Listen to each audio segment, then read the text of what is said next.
Hello, how are you guys doing? Jesus, it's been quite a while. Wow. Hello. I don't even know what to say, bro. I don't know. I feel so weird. But hello, my friends, Camden or Camden. Am I pronouncing that correctly? Golden Toaster, who's currently making their breakfast. Is it a toast? Hello, guys. I missed y'all so much. I'm so glad that. Oh, okay. Never mind. Yo, alright, guys, I miss y'all so much. I miss doing a stream, honestly. Uh, Elephant in the room. If you were able to read my post, I was at the hospital. It was pretty bad, and it was because of this water. So basically, drink water, guys. I wasn't drinking enough water, and after a few weeks, of course, in fact, after a few months, it takes a toll on your body, and I just didn't realize how important this substance, this liquid is. So I was drinking very little water, like less than 500 milliliters a day, less than this bottle every single day. So of course, it adds up. The Godfather, yeah, dude, I love it. Plus, it's a very comfy shirt. I started drinking more water now too. Yeah, I mean, guys, drink water as we get older. And hey, I'm a young guy, 23, so I was like, I'm invincible. Nothing happens to me, right? But no, stuff happens, and if we want to live a long life, then we should probably drink a lot of waters. Yeah, less than 500 milliliters a day. Could you believe that? Hello, Thomas. How's things? Things are very well, fortunately. I am very, very well. I'm almost normal. I'm still taking a few medications, but I am normal. I'm drinking a lot of water, and again, good thing that this happened to me now. And my doctor said it could affect my kidney, my heart. It was a good thing that I just had like a dehydration attack, sort of. I don't know how to translate it in English, but it was like severe dehydration.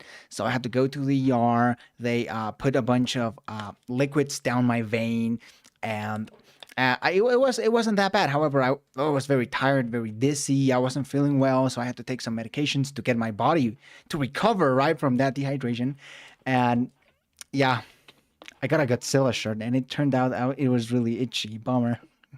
Water's necessary. Drink safely. Yeah, amen. The thing is, I don't really like water. I mean, it's water, right? It's tasteless.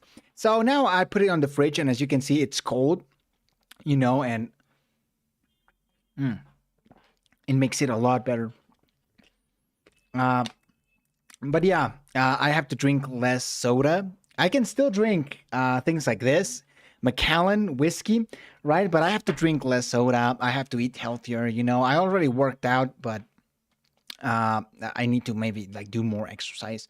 But I work from home, so my job is very. It doesn't allow for much movement, right? So it's very sedentary.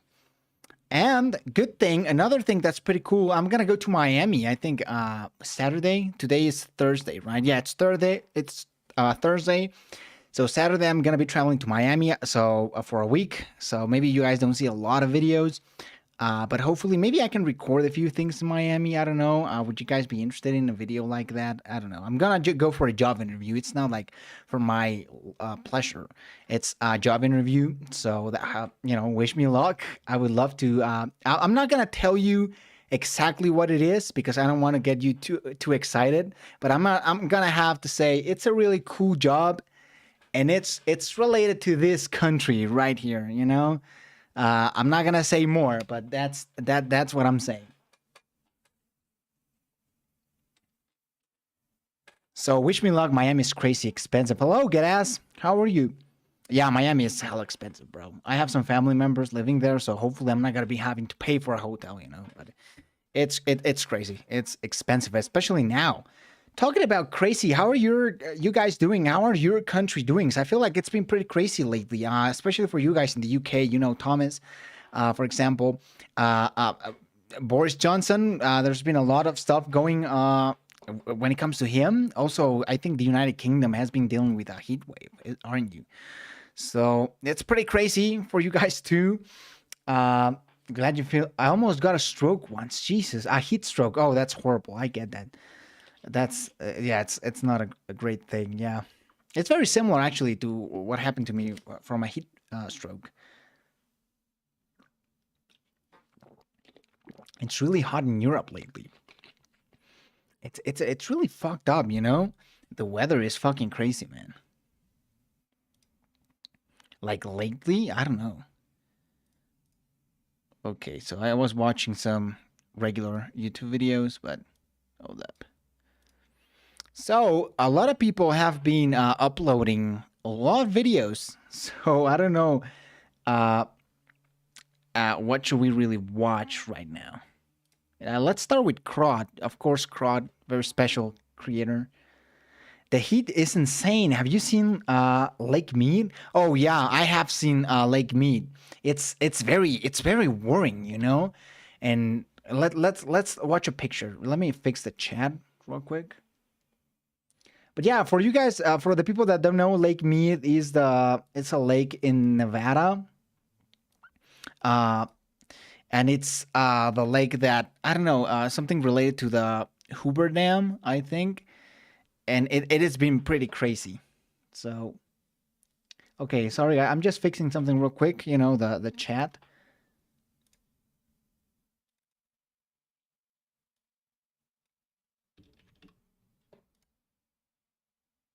There we go. Perfecto. Now let's look at how do you Lake Mead. There we go. So yeah, if we look at, so this is one of the biggest dams in U.S. history, and look at this. I mean, this is scary, dude. So this article is from a few months ago, a couple months ago, and look at this.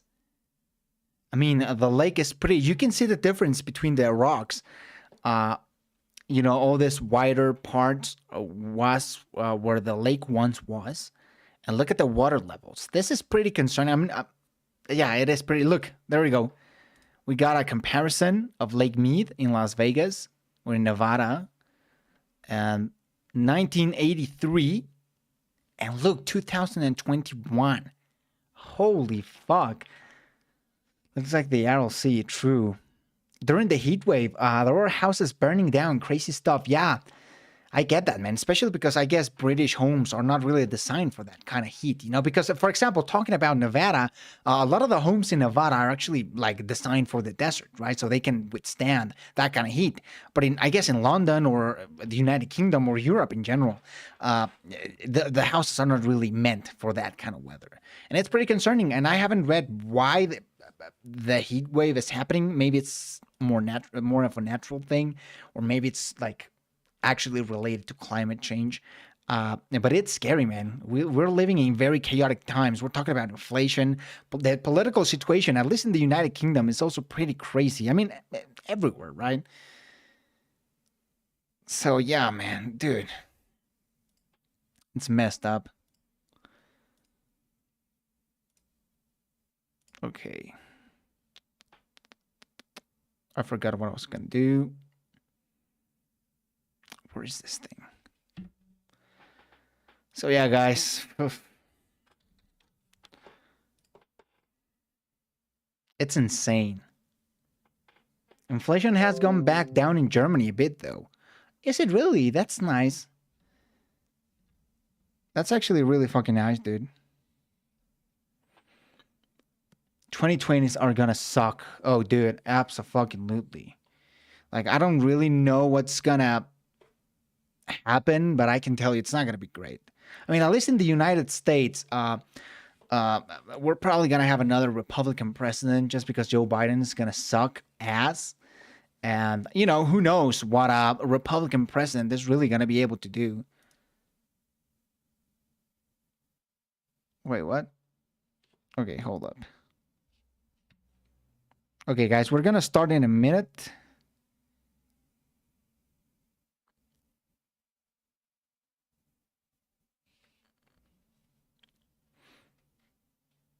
Había un lago llamado Tulare que fue secado en el Valle Central para abastecer a las ciudades de Los Ángeles y Sacramento.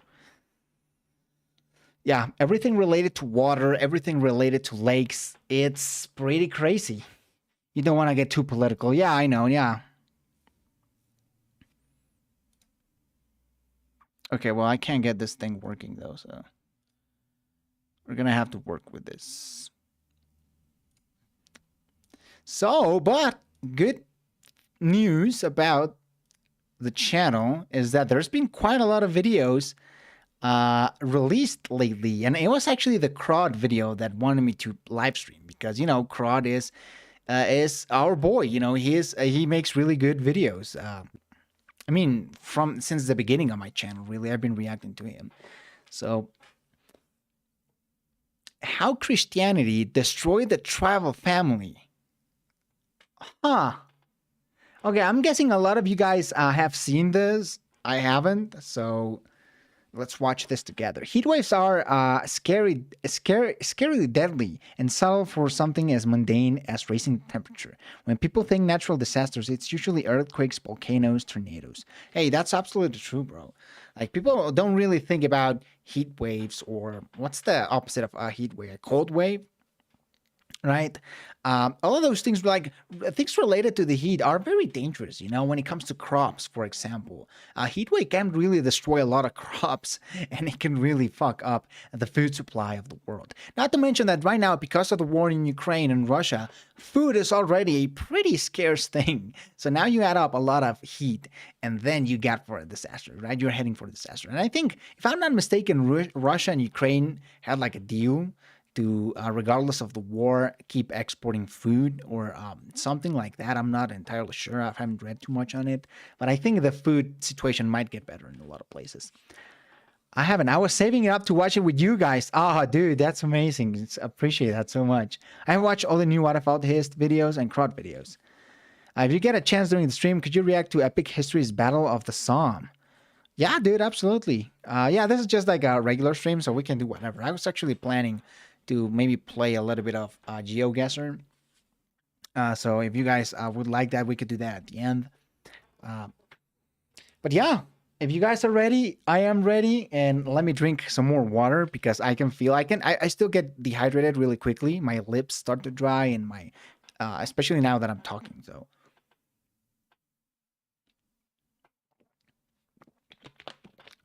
this water's good. This is a Mexican brand, and I think it's like really good water. And also, gonna be drinking some Macallan. All right, don't worry, it's not gonna mess up with my health situation. But I think I really need a drink. It's Scotch, of course. I think yeah, double cask. So this is like a regular. I mean, it's not like super fancy, right? But it's not a bad whiskey. I think it's like a good one. And lately, I've been just drinking a bunch of Johnny Walker. This video is sponsored by Surfshark VPN. Check out Surfshark Oh VPN boy! at surfshark.deal/crowd. Okay, so let's. Should we have like predictions? So the tribal family, is he talking about when we lived in clans, right? Because before modern times, people lived in clans, right? If we're talking about the ancient humans, people lived in clans, so multiple families living together. I'm guessing that's what he means by tribal. And then Christianity sort of created the marriage, right? Man and woman union, and then sort of set the tone for the traditional family, right? The family we know nowadays: mom, dad, son, daughter, whatever, right? Maybe grandparents in other culture. For example, in Latin America, it's like kind of sort of common to like maybe live with your grandparents, or maybe with some aunt, uncle, but it's still like a very traditional family. I've been drinking so much more water after having COVID. Still recovering. Damn, bro. I had like 3 small bottles today. When did you have COVID, bro? I wish you a fast recovery. And well, you're already recovered, right? But well, you're still recovering. COVID is tough on the body, and I'm guessing all of us are like young-ish. But even then, like, it's pretty fucked up. Like, I had COVID a few months ago, if you guys remember, and I don't want to have it again, dude. It's some scary shit. Hey, hope you're doing good, G. Thank you, brother. Appreciate it. I'm doing pretty good. Well, not 100%, but I'm doing like 95%. Still haven't got COVID, luckily, dude. You're so lucky, dude. I think you're probably one of the few people I know that hasn't caught COVID, dude. That's so great. Increase the majority of adults live with their entire family, including grandparents. Damn, that's amazing. Yeah, I've heard that about Greece, and I think that's why Greece, Italy, and places like Mexico, for example, have a lot in common. Uh, anyway, Surf Shark. I can't VPN pronounce is the that. VPN that Surf I Shark. use when browsing the internet, mostly by Okay, only yeah. one. I don't use a lot of VPNs because a lot of the mainstream VPNs, This is the honestly. story of a popular Oh, misconception and falsehood. When humans first formed societies, these tended to be mostly primogeniture tribal structures that were bound together under the norms and customs there of we the go. group. Yeah. You will still find these forms of organization Most enduring societies throughout many before modern Christianity, a man would societies as have well, more than one be it wife. the Chinese Roman Confucian society, a family man or the would only tribal have one hierarchies wife. of Arabia. Damn. However, you will not find it anymore in Europe, as well as North and South America, which brings up an important question. What Why? broke the European tribal family? Historians such as Peter Laslett in Household and Family in Past Time and Richard Wall in Family Forms of Historic Europe argued that this dynasticism existed in Europe up until the 19th century, when these structures were destroyed by the Industrial Revolution. That destruction created large urban centers for former farm laborers and craftsmen, which tore generational bonds apart. The basis of this claim is the modernization theory of the 19th century, formulated by people such as Friedrich Engels and Max Weber. Weber claimed that modernity had shattered kinship, religious German restraints, pronunciation, and social though. norms, to replace them with individualistic and egalitarian state systems established in rational law and under a market orientation, in contrast to a medieval society with regulated markets and price controls by the priesthood. Marx and Engels claimed that the bourgeoisie that developed out of industrialization has torn away from the family its sentimental veil and reduced family to a mere monetary relation. I mean, come on, Marx. Well, I mean, it's Marx, all right? Like, I guess it has a little bit of sense because if you live in a city, for example, like I do, I don't really see my grandparents, the ones that are still alive. I don't see my uncles, my aunts, right? I barely see my parents, right? So there is some merit to this, but I don't think it has reduced the family to a mere monetary relation. I don't think that's really. I think that's a huge over exaggeration. I tried to learn Hungarian, and it's maddening, bro. I get that. Yeah, why would you learn Hungarian, dude? That's hard as shit. They had a lot of concubines though. If they were wealthy, that would make a lot of in sense. the earliest Marxist view, the modernization of the means of production destroyed the tribal society. The smaller nuclear family of Christianity, based on partnerships rather than clans and communities, was a result of economic forces. A part of the transition of the socio-economic configuration of society from feudalism to capitalism, as a part of a wider evolution eventually leading into communism. There is, however, a problem. That has never was wrong, happened. and Weber was also Yet. wrong. Engels, however, was more wrong than Weber. His idea that feudalism is an economic structure and that societies evolve from different stages to others to economic and class forces is a very popular one that is still widely repeated by Marxists today. But decades of research by historians and anthropologists after Marx have conclusively shown that European kinship structures disappeared centuries before the Industrial Revolution. The number of marriages and birth rates have been consistently lower in Western Europe compared to Eastern Europe and even the wider world. The number of women in the workforce and the number of women who acquired property and married late has also been consistently higher in Western Europe compared to everywhere else. All of this since the 1400s. English women had the right to own, buy, and sell land as property, own and sell chattel, work for themselves, sue or be sued, all without the need of approval by a male guardian since 1066. Meaning the standards that 1066. Damn, England always comes ahead when it comes to modernity. Well, not always, but a lot of times. When talking about the monarchy, right? It's been very revolutionary. When talking about, of course, families and women now, right? That's for 1066. That's insane. disrupted kinship structures of Anglo-Saxon England may have been imported to England by the Normans from medieval France and existed almost a millennium. Very progressive for the time. Yeah, Industrial Revolution. absolutely, dude. By the early 1500s, the right of The individuals fathers to of disinherit progressiveness. their children or to freely leave their land was firmly Bro, is this a Spanish flag?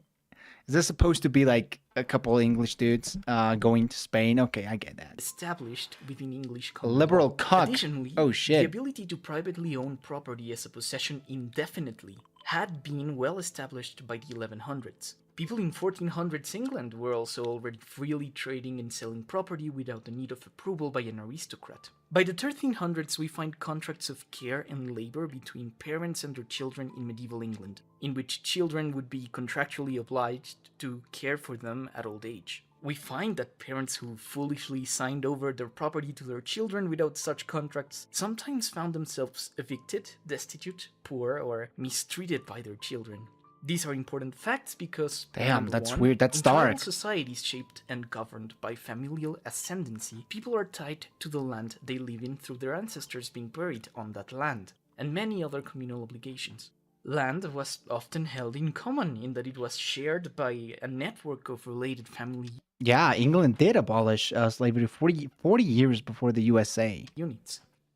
I mean, I don't know if the USA it's like a high bar to surpass, but it is pretty good though. 40 Just years, it's selling a long land ass time. is not possible in a kinship society. Number two, children within tribal societies have strict duties to care and respect their parents and elders. Number three, women within kinship societies only ever gain legal rights and social value through their ability to marry and continue a patrimonial lineage by giving birth to an heir.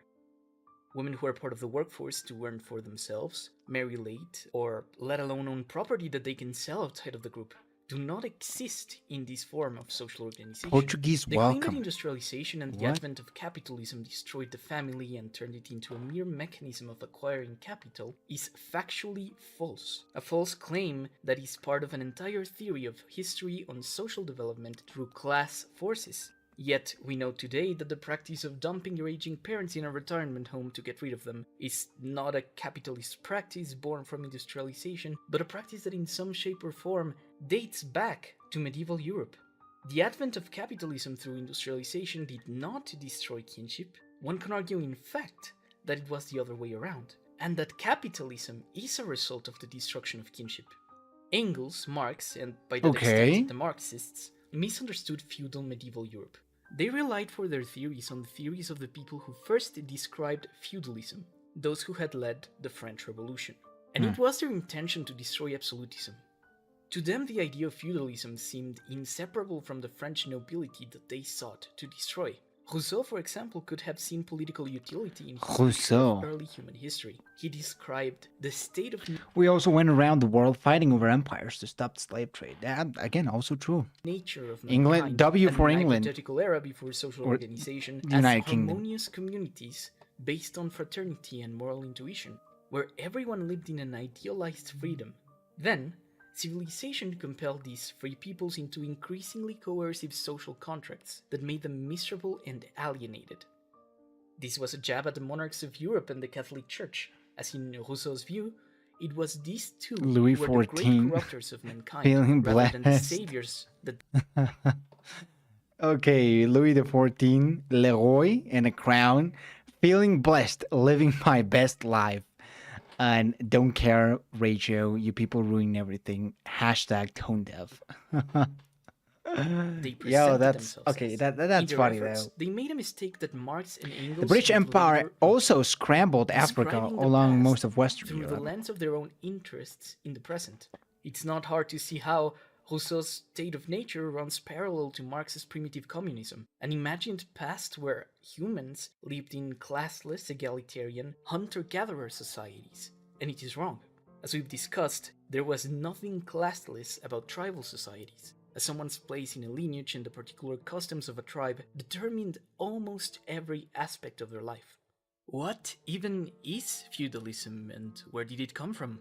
What we find when we look at the nobility of the feudal era is that many of them didn't have large bloodlines. The oldest noble family of Europe are the Bourbons, who were kings of France and are the current kings of Spain. However, their The ancestry current. traces back merely to the year 866 to an obscure Robert the Strong. European noble families are able to trace ancestry up to a certain point, but when we reach the year 800, that ancestral line There's a lot of TikToks that really go deep into, for example, Queen Elizabeth and her ancestry, right, and her ancestors, and all the going back to like Queen Victoria and much before that. So it's pretty interesting. If you guys you can look into it on TikTok. People don't realize feudalism died in France in the 1600s. What the French Revolution overthrew was a centralized French state under the king. Really true. You generally don't think about it like this. So, where were they before 800? Curiously, the stories of early medieval Icelandic peasants, passed down in oral tradition, are better known to us than the ancestry of the European medieval feudal lords. And this is important because it breaks with a distinctively Roman and Hellenic tradition of dynasticism. Roman society was in many ways built on and around the extensive lineages of the aristocratic families that governed Rome. Such lineages, however, did not exist in feudal Europe, thereby clearly separating it. I did not know Feudal TikTok European could be nobility deep. often traced their ancestry to mothers, something that kinship societies I know. I mean, TikTok is mostly cancer, but there's a few hidden gems inside TikTok. almost universally do not do. We could once react to like a few interesting history-related TikToks. There's actually a few that are quite good. Find that in feudal societies, mothers even gave their children their surnames, a privilege not granted to mothers in kinship societies, because primogeniture is standard. By the 1300s, the small Christian nuclear family that we know today, and which Engels and Weber claim to have been created in the 1800s, disconnected from clans, feuds, and tribal norms, had already been well established throughout large parts of Europe. So, what happened between 1300 and the end of the Roman Empire? Muslims, Candidate. Vikings, Hungarians, Oh. and God.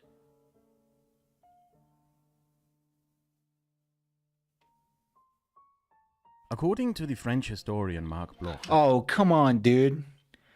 Kraut is a vapor, dude. There's a babe right here with a little pet parrot, of course. A little kraut. But it's a vapor, dude. Come on. It's now illegal in Mexico and the United States to own a vape. So I don't know. I don't really like vaping. Although I am holding a drink, so maybe not the healthiest person to ask.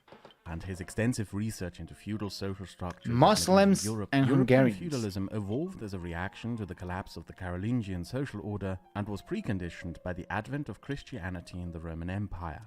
Marxists and historical materialists in general have a very straightforward view of religion. Marx famously referred to it as the opioid of the people. a Just simple say mechanism no. to keep the oppressed. That's a really nice reference, of course, going back to Ronald Reagan and actually his wife. What was the name of Ronald Reagan's wife? She was Nancy Reagan, who said back in the drug crisis of the 80s or 70s, like, just say no. So it is an interesting reference. Basically, all the European royal families descend from Charlemagne. So do most people in Europe, like Genghis Khan of Europe. Yeah. By those classes Well, that actually, control I the didn't. I economic actually really didn't knew institutions, that. a superstructure But that it does make justifies sense. the infrastructure. However, this analysis is incredibly self-limiting and flawed. It ignores important historical developments, which consequently have led many a Marxist to many wrong conclusions. Because belief and religion in general as a mechanism of organizing a society is one of the main and most important tools and functions by which the first societies came to be. The frigid historical materialism of Marxism in pursuit of justifying its objectives in the present tends You can really draw a line nowadays on, for example, if we look at Europe, Orthodox, Catholic Europe, and Protestant Europe, and you'll see that they have a huge amount of similarities within one another. So, of course, it is to quite overlook important. the importance of religion. For the peoples of the late antiquity and early Middle Ages, religion was less a matter of belief as it was a relationship with reality. Evolving out of tribal ancestor worship, religions provided a strong foundation for societies to structure and build a social order. And within the system of religious social orders, Abrahamic religions were somewhat of a revolution. They directly challenged the social order of kinship societies by affirming that all human beings have a spark of divinity, fundamentally the same spark of divinity. And that idea leads to direct conflict with families that claimed ancestry from gods and consequently enforced a social order in which some are spiritually and consequently socially superior. Early Christianity took an especially strong stance against the Huh. man. Whaitifalthist said pretty much the same thing, but he called it a clan family structure. Basically, some scholarly convergence into the same conclusions. Amen to that, Marriage bro. of relatives, the marriage of widows, adoption, and divorce. Practices that were widespread and essential to the functioning of a tribal family structure and tribal society. After adopting Christianity as its state religion, Rome and later societies had their family dynasties, which were based on tribal kinship structures, become ever more undermined and eventually disbanded. Long family lineages that were so important throughout the previous centuries of Roman rule were increasingly left behind and didn't matter much at all at its collapse. Many of these changes to society were reinforced by the emerging Catholic Church, who, for example, specifically condemned pagans such as the Anglo-Saxons for engaging in incestuous Fucking cousin pagans, dude. These condemnations weren't only a matter of Another persecution. tweet. Let's see. At Pope Ball, the Pope, Anglo-Saxon Ball is a filthy and disgusting inbred heathen. Hashtag canceled. Hashtag cancel Anglo-Saxons. I really love ancient history. It's really interesting. This is the reason why the Italian mafia came mostly from southern Italy, where the Catholic Church had less influence. The family clans weren't broken up by the Catholic Church, banning cousin marriage. Roasted. And accusations. The Franks were notorious for engaging in holy wars, from the expulsion of Muslims in Iberia to the many attacks against Germanic tribes east of the Rhine. To the historical materialist, Franks. armed conflict with the sole motivation of converting pagans sounds cartoonish, because it should have an economic incentive crawling from beneath the rug. But this is exactly what happened. Feudal economies, powered primarily by agricultural modes of production, have basically no gains to make from campaigning in the mountains of Scandinavia, the Middle Eastern deserts, the swamps of Ireland, the dry hills of Spain, the marshes of the Baltic, or the Alps. Yet, missionaries and armies went into these regions with the patronage of kings. Religion was not a mere mechanism of power to enforce an economic order. Religion in feudal society was a driving political force in itself. This tells us a lot about the raison d'être behind feudal states. But what was the founding force that established and formed feudalism in the first place? How was feudalism even created? What Time helped for create some and history. cement the feudal social order the most was war.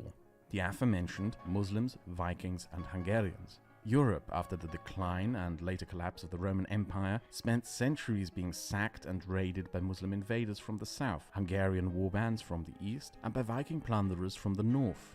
It was in this climate of quite literal physical insecurity that feudalism was born, not as an economic... Did you know that the Pope has a rock album? Definitely didn't know that. It's interesting, even though the Anglo-Saxons were Christian, I don't think I've heard or read anything to say that Anglo-Saxons listened to the Pope. Yeah, true that. but as a contract, Definitely been learning a voluntary lot too. submission to a warlord in order to access the protection of his castle. People unable to rely on tribal clans for defense after those had been eroded by Christianity submitted themselves to a new aristocracy of Germanic warrior chiefs for safety. This is why European aristocratic lineages only go back. The Spanish royal family. Let's see. Do we have that? Is this like the royal family of Spain? Well, I mean, this is the royal family of Spain, but why are the girls blonde, but the mom is like really brunette? You know, something going on. It looks definitely funny though. I don't know. To the year I'm just 800. tripping. Feudalism, feudal lords, and the European aristocracy in general. Yo no were sabía que all Matamoros significa matar a los moros. emerged from Significa the dónde están las bloodshed and chaos motocicletas. of the time period we Sabes, yo tampoco me lo había puesto a pensar que Matamoros significa matar a los moros, pero aprendimos algo nuevo, ¿no? Europeans call the Dark Ages. Oh shit. And the glue that held it all together was Christianity. Emperor Constantine exempted the Christian Church of the Roman Empire from taxation. This was justified in the assumption that they relieved the state of some of its functions. With this, the higher officers of the clergy became able to exercise authority over economically active territories. Think about that for a second. There was a parastatal organization spread throughout Europe that was influential and partially in charge of some of the functions of government, and they weren't a clan or a state, but an association bound by a code and a creed. With overall short life expectancies, the inability of landlords to pass on land down bloodlines as an inheritance, the Latin Church grew. Look at this graph. You know, it's really, really interesting. And you have two massive dips. So I'm guessing these are either the bubonic plague and like the Black Death, like stuff like that. Of course, the 1500s and the late 1700s. Then you got 19th century, 20th century, the World Wars. I'm guessing this is where you have this big dip and, you know, a big rise. In power. It's like the Jedi Order. The current Spanish royal family are of French descent, whilst all the others are from German descent. True, that's actually really interesting. Isn't the Swedish royal family also French? You know, the descendants of, what was the name of this guy?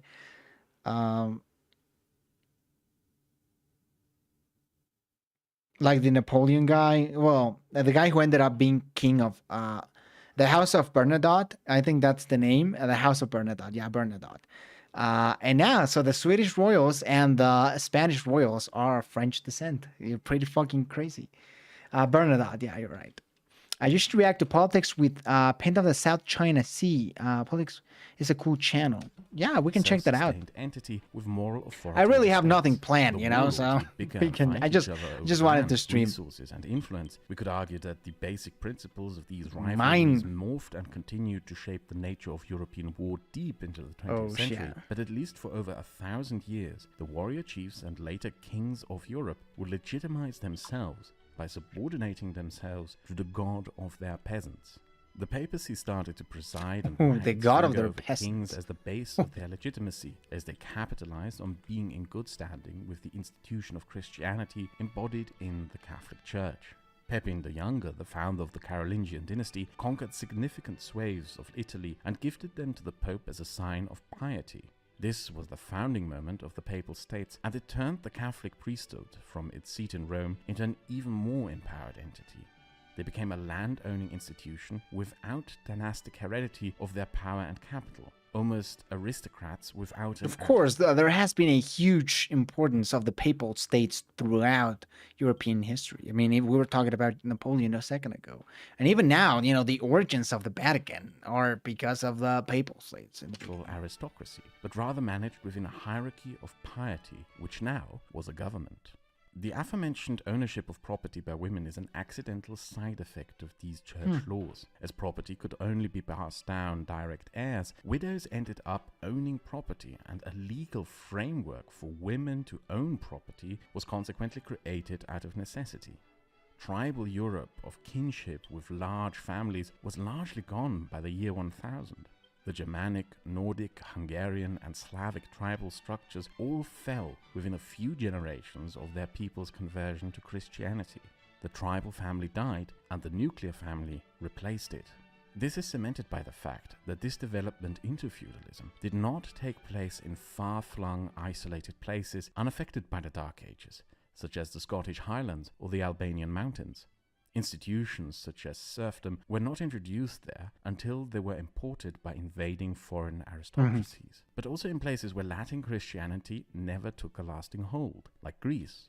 Consequently, paternalistic tribal family structures continue in these places.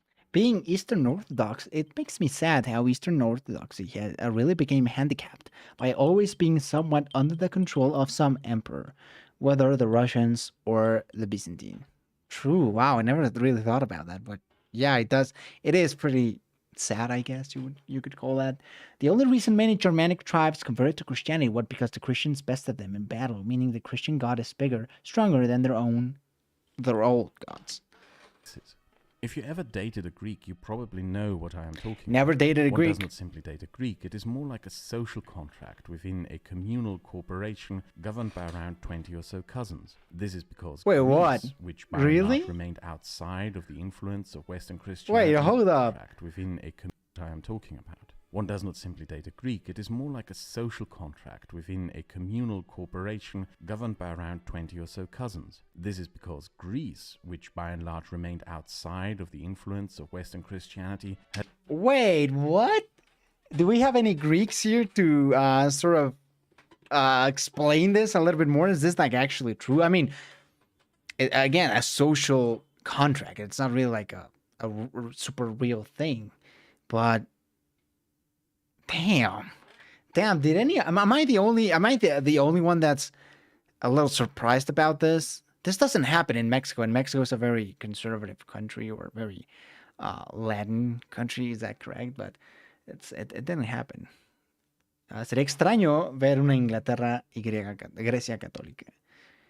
Well, I am Antiochian, and it's quite true to an extent, while lesser so among younger generations. Yeah, that makes sense, you know.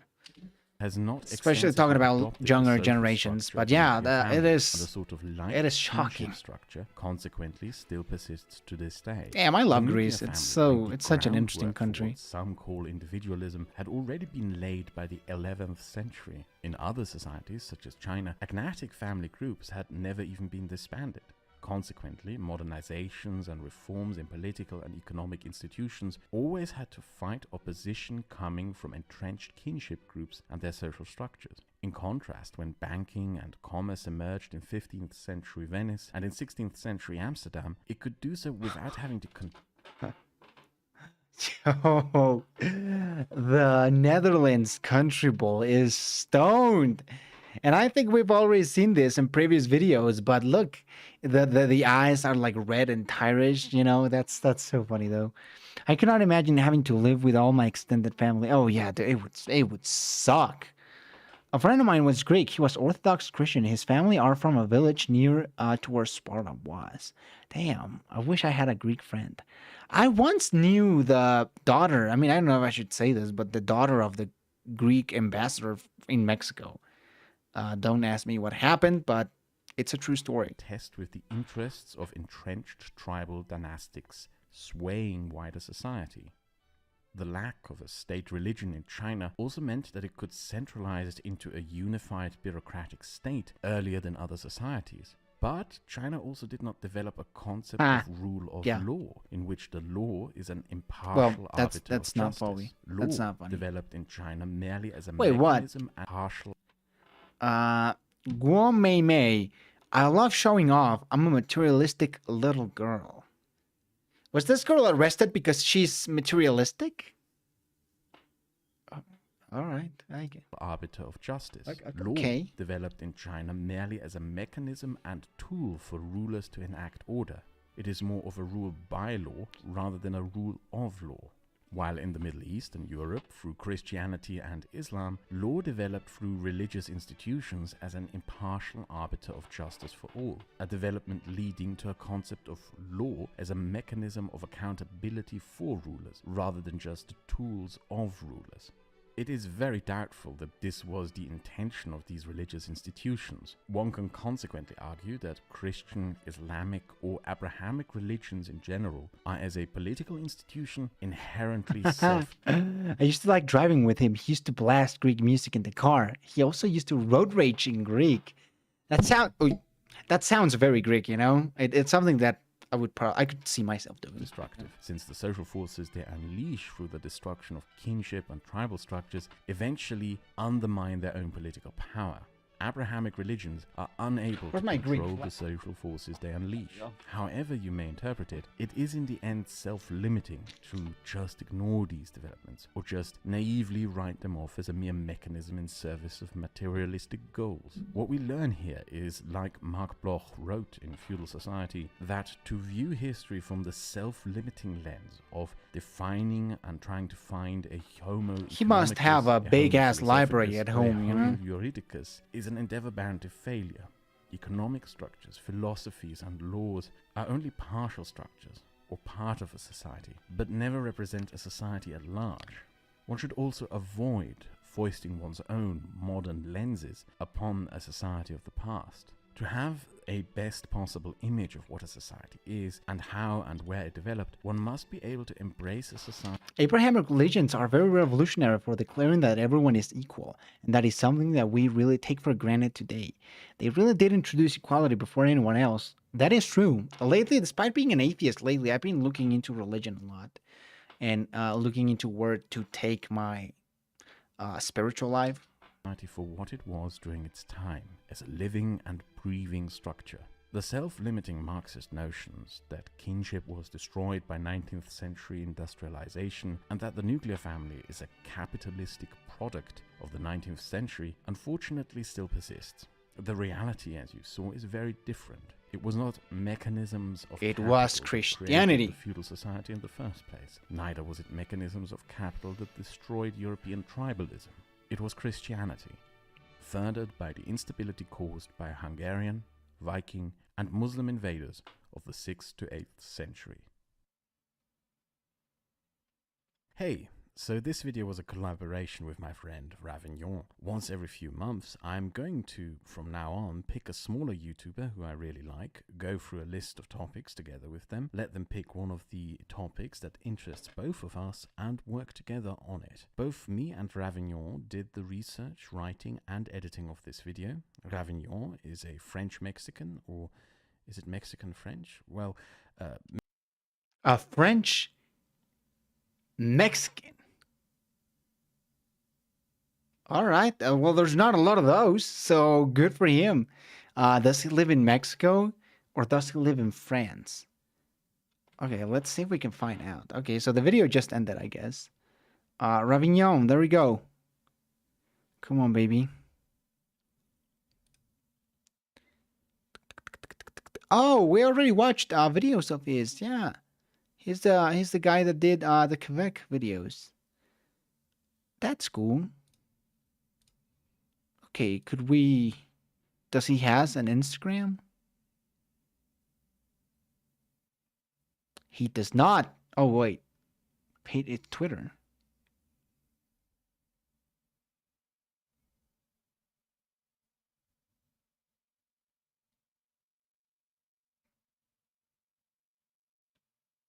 Okay, well, whatever.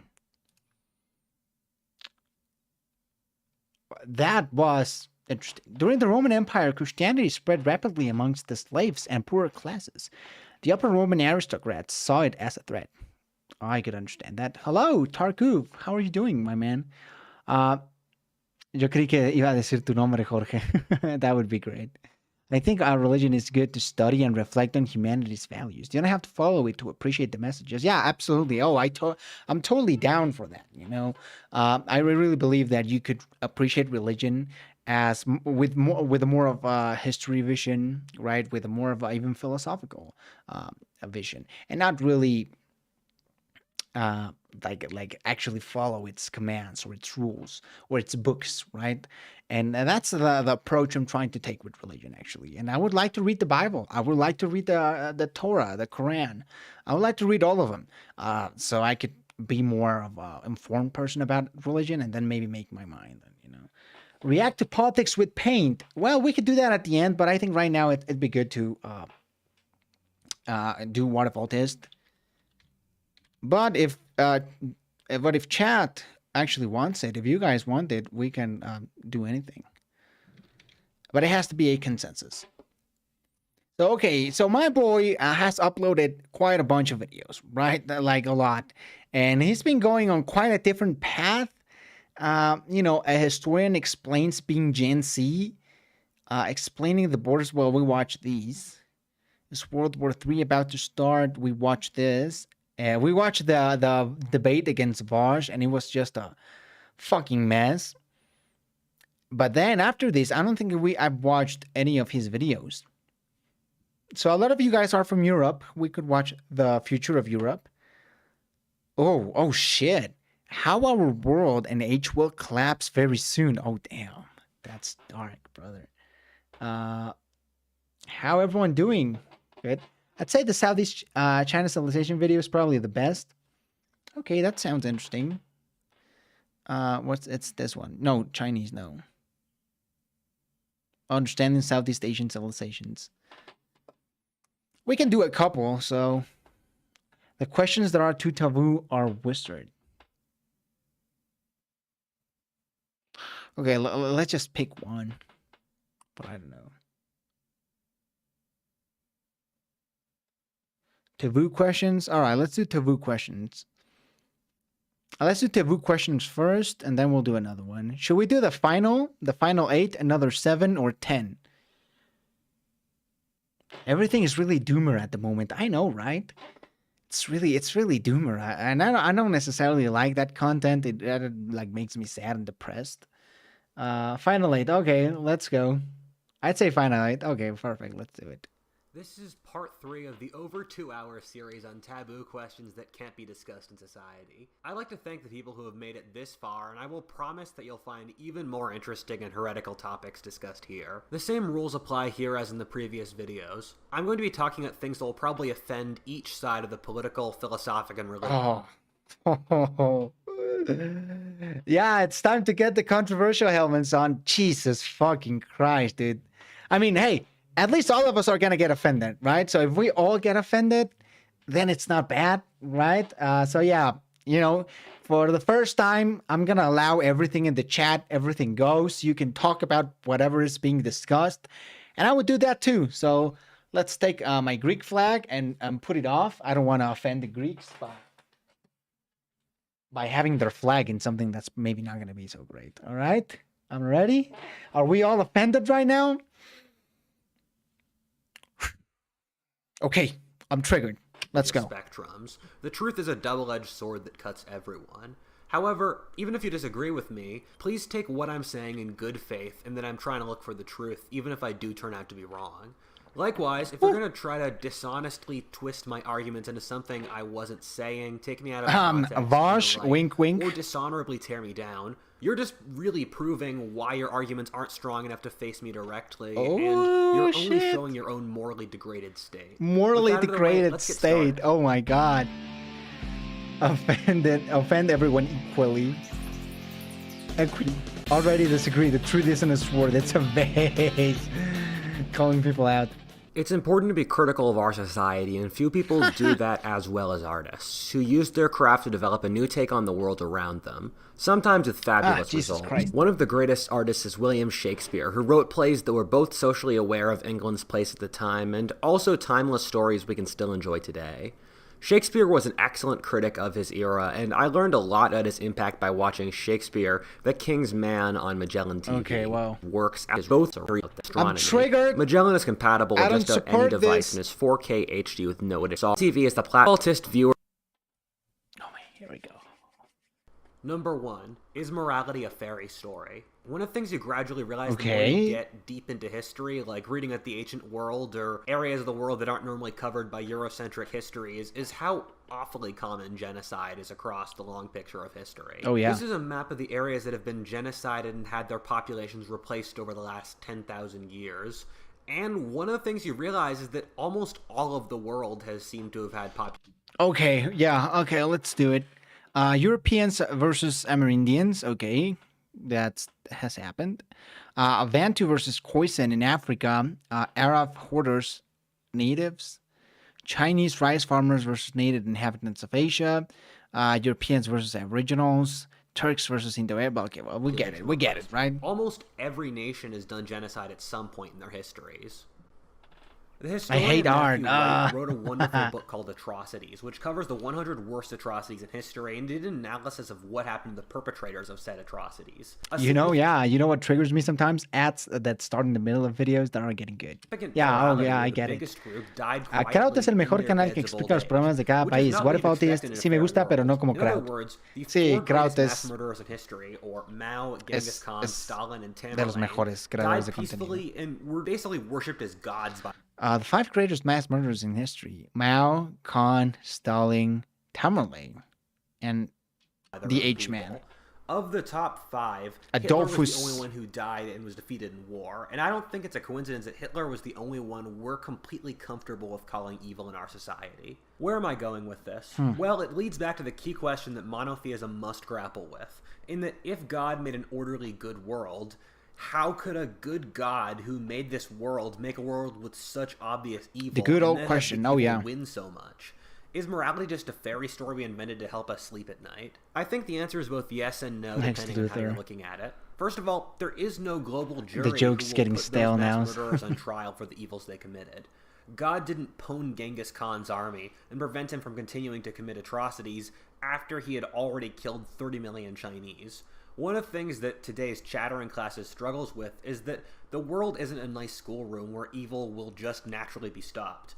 Thus, when foreign authoritarian Gaddafi? dictatorships do evil stuff, the chattering classes scream for the international community to do something, only to realize that without guns and steel, you have no power. I think a lot of this is because people in modern Western countries grow up in societies that have been made so safe by the growing power of the state that they can afford to not realize how brutal the real world is. It reminds me of something my dad once said to a crypto guy, which was, fiat currencies are bullshit backed by nuclear weapons and aircraft carriers. Ethereum is bullshit backed by a bunch of fanatical nerd guys. However, at the same time, morality does have a clear application. To That's explain, pretty I'll good, use the though. example That's of pretty tribal accurate. mythic traditions from primitive cultures. In hunter-gatherer societies, they have various prescriptions and taboos that say you should only hunt so very often, which works as a way to keep the natural balances in check and not overexploit the ecosystem for long-term use. The tribal peoples involved believed that they were honoring the beaver god by, say, not hunting beavers in the sacred Chattering weeks, classes but they're actually is allowing oof. the beavers to breed so that their kids can also hunt the beavers. Our moral codes work pretty similarly in that we've evolved these highly complex moral codes after thousands of years to help deal with the complexity of the world. The way our moral system has worked is that we, for example, have said that God tells us to be moral, not steal and all that stuff, all things you need for society to survive, and we get around the problem of dealing with it by pulling on religious concepts. A mistake people often make, however, is that say that if you cannot The most prove the epic existence beaver of I've God, ever that seen. Yeah, that's like invalidates the entire moral system that's like the Giga that has Chat of since all beavers. evolved, stretching from God.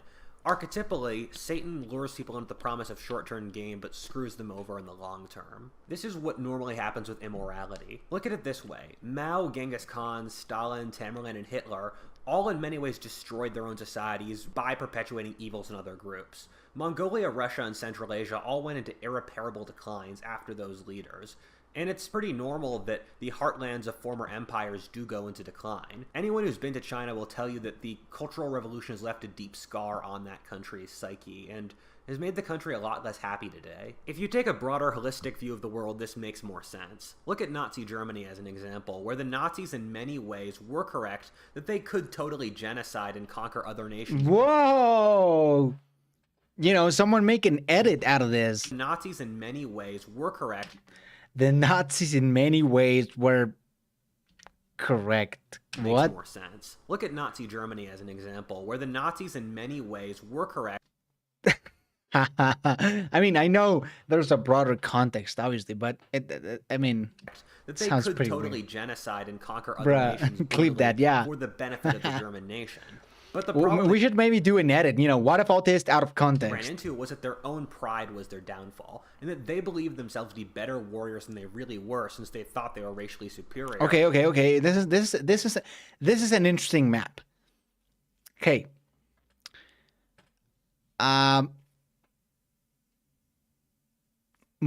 Okay, so in blue we got mostly Aryan, so German, Norwegian, English.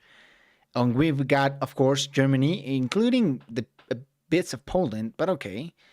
We've got Scandinavia, we've got England, and Iceland. That's it. Then we've got part Aryan, so not fully Aryan, but you're kind of good. So France, Northern Italy, Southern Finland, the Estonia, the USA, except for this like little brown dot, and that's it. Then we've got used to be great, but now weak. Italians, Greeks, Chinese. Also got Spain, Italy again. Is this Hungary? China, Korea, all right. Nearly. Okay, let's look at the green. Noble savages. Native American, Cossacks, Mongols. Okay, gotcha. Nearly subhuman. So Arabs, Turks, Mexicans. What? All right. This is Nazi. Okay, and of course subhumans, blacks, Jews, Aboriginals. And so started a simultaneous war. This is an with interesting the three map, greatest though. powers on the planet, while also structuring their empire in such an evil way that they got no allies, lost cooperation inside their ruling Nazi government, and then burned out the moral high ground their society had to such a degree to crush Germany's potential as a great nation. The Holocaust was so brutal that it in fact caused a deeply traumatic crisis of confidence in Western civilization, the fruits of which we're still dealing with today. The Nazis started the correct vacuum argument that they could get away with. Wait, what? Low pumps music? Being pathetic and irrelevant? Sex slaves making McNukes for Jeff Bezos. Oh. We're still dealing with today. All right, he's gonna The get Nazis banned started for the Twitter. correct vacuum argument that they could get He's away about with too smart and genocide, too dumb and to ended up use shooting their Twitter. entire society and Won a world civilization record in how to in get the foot cancelled in the real world. fastest. Western intellectuals often laud various tyrannical governments since they're able to make short-term gains, while ignoring this sets them up for long-term failure. As just one example, people have often lauded communist governments like China and the Soviet Union while ignoring the massive environmental damage that these nations propagated, which often hurts them in really long-term ways since they're so obsessed with short-term gain. The Soviet Union is the best example of this. They basically tried to max out all the short-term gain that you can and made as exploitive a society as possible, just killing their own upper and middle classes, their environment, treating their subject peoples like shit, and trying to control absolutely everything in their society from the top down. They were able to make some impressive gains in the short term, but they burned out very quickly since they weren't playing the long First, game. gonna go out of Meanwhile, the its US, way by to treating ban its him from the allies, own internet. population, environment, and the like well, by sticking to its moral code better, was able to play a much more sustainable game and won the Cold War. I guess the summary is something like this. Yeah, is this The your world hero? is built in such a way that you can get away with unbelievable evil in the short term. However, over generations, playing the game unfairly will catch up with you and your descendants. It truly is unfair that it's normal that the descendants pay the costs of their parents, but such is life. Our moral codes have evolved the way they have over thousands of years. It is. Since they're the collective social wisdom on what kinds of things are sustainable over the long picture. If being evil worked super well, it would have become the common wisdom by now. Number 2, is endless growth tenable? A good friend of mine is a climate change activist, and as a conservative, it's interesting to see all the thought that goes into that whole world that I'd otherwise not think about. The thing that the people in the climate change world are grappling with is that we really don't have the traditions or intellectual understandings to comprehend how much power humans have now. The Roman Empire didn't have the ability to destroy the entirety of urban civilization in an afternoon, or turn the Nile River into an unlivable, festering poison pool, like we do today, and our society is taking time to catch up with that understanding. La población de México ya pasó a Japón. Nada más falta Rusia. Todavía nos falta unos 10 millones para pasar a Rusia, This is creo. insanely fast growth in everything. Between population, wealth, carbon output, usage of fertilizer, and you could find like 20 other similar statistics. The thing is that all change in a massive scale that happens very quickly is life-threatening. I'm not playing. Just keep in mind how many minute statistics. I wonder what most people from Spain think of Francisco Franco, consider he ruled up till the mid-70s. Well, from what I've heard, and I could be wrong, he's kinda sorta popular with older folks. And of course, young people really hate him. But again, I'm not Spanish, so can't really tell you. And stuff like oxygen quality, amount of sunlight, and the like have to play out right for us to be alive today.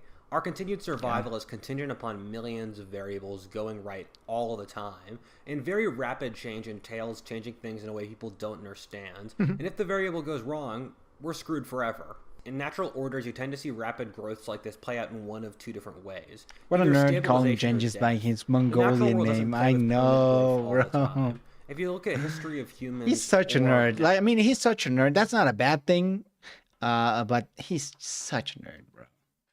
Kind of like how Mao is still popular among those grew up during the Cultural Revolution.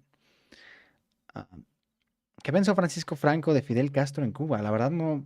natural life. sé. You normally No see tengo long idea. eras of stagnation with rapid eras Pero of sería growth interesante when things get really investigar, right. We revisar. will almost certainly see a leveling off in the next couple centuries, and if not, we'll all die. The thing is that we live in We'll an era die, of growth damn. due to industrialization equal to that of the development of agriculture, and we're not really sure how it will end.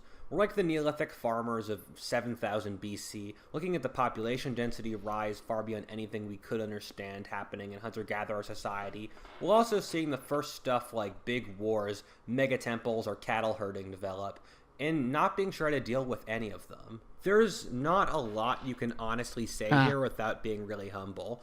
Like lots of people in the climate space talk about how we need to stop being so growth-focused all the Greta time. Thunberg. Like the Greta Thunberg saying we need to stop being so greedy at economic growth all the time. I don't agree with this at all. We're already far enough along in the ride that we need to keep going, and stopping will kill us. I have a friend who wanted to move us back to the pre-industrial agrarian economy, to which my reply was, the pre-industrial world had 1/8 our current population, so we would all starve, and there's a reason everyone switches to industrialization, including the peasants involved, if given a choice, since it's objectively better. At the same time, the solutions we've come up with have come with further technological progress. We've had a couple scares that the modern industrial world was about to end, each of which was solved by future innovation.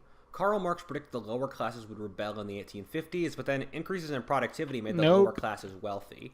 People believed that the world would overpopulate, and then massive advances in agricultural productivity, female education, and the pill means we now worry about population collapse. I know it's really scary, but we don't have a choice besides to keep going. The world's moving so fast that just stop reconciles you to oblivion in the dustbin of history. Just look at... This is actually a really interesting question, you guys, and I've really thought about this a lot lately. Well, not lately, but a few times in the past. Is that in our current economical systems, we seek, growth. We're always looking for growth, right? But can we grow forever, right? Like, can the U.S. GDP hit 30 trillion, 40 trillion, right? Like, where does it stop? Could it stop? It is a very, very interesting question to ask, and it's also really scary, not particularly great, but hey, whatever, right? What are we gonna do? Oh yeah, the world is supposed to finally hit 8 billion people next year in 2023, according to projections. I have seen videos of Dutch farmers rising up against their government. Polish, German, Italian farmers are starting to do the same. That's great. I haven't heard much about Greta in the few years. Honestly, I haven't either. Every generation thinks that its generation will be the end of human society. Look at Europe, which gave up after the world wars and is seeing collapses in technology, political power, and cultural power. The world would be a better place if the pretty morally enlightened Europeans did more, but they don't. I don't know where this crazy ride of industrialization is coming at you guys. Maybe we'll all be living in artificial reality, colonize space, engineer ourselves to be gods, or maybe we'll live lives much like ours now. The only thing we can do is keep our wits during this journey and not do anything super evil. We've done great so far, and the precedent is pretty good so far, so I'm pretty optimistic. Humans haven't faced a single thing we couldn't solve. Number 3. Is Satan more real than France? France is a social construct. That's a given and a point we can start with. France exists because people acknowledge France. I mean, talk about this of what if all this out of context, like clip this. Solve. Number 3. Is Satan more real than France?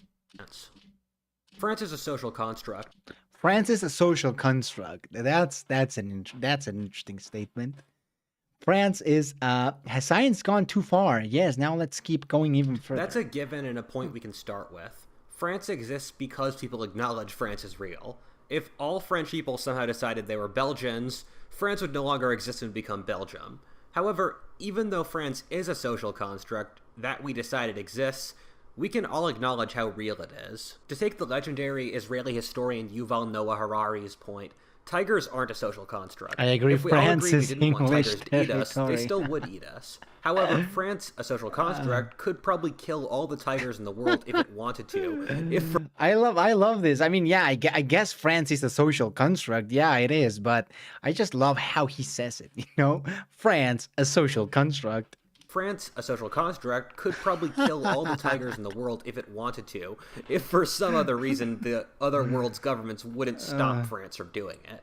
Thus, in a weird way, the fake social constructs we made have become realer and more powerful than the non-social constructs that are real things. There are tiers of realness in the world. An asteroid is okay, boys, we have it. France is not real. France is just a social construct. France is the world. France is occupied South England.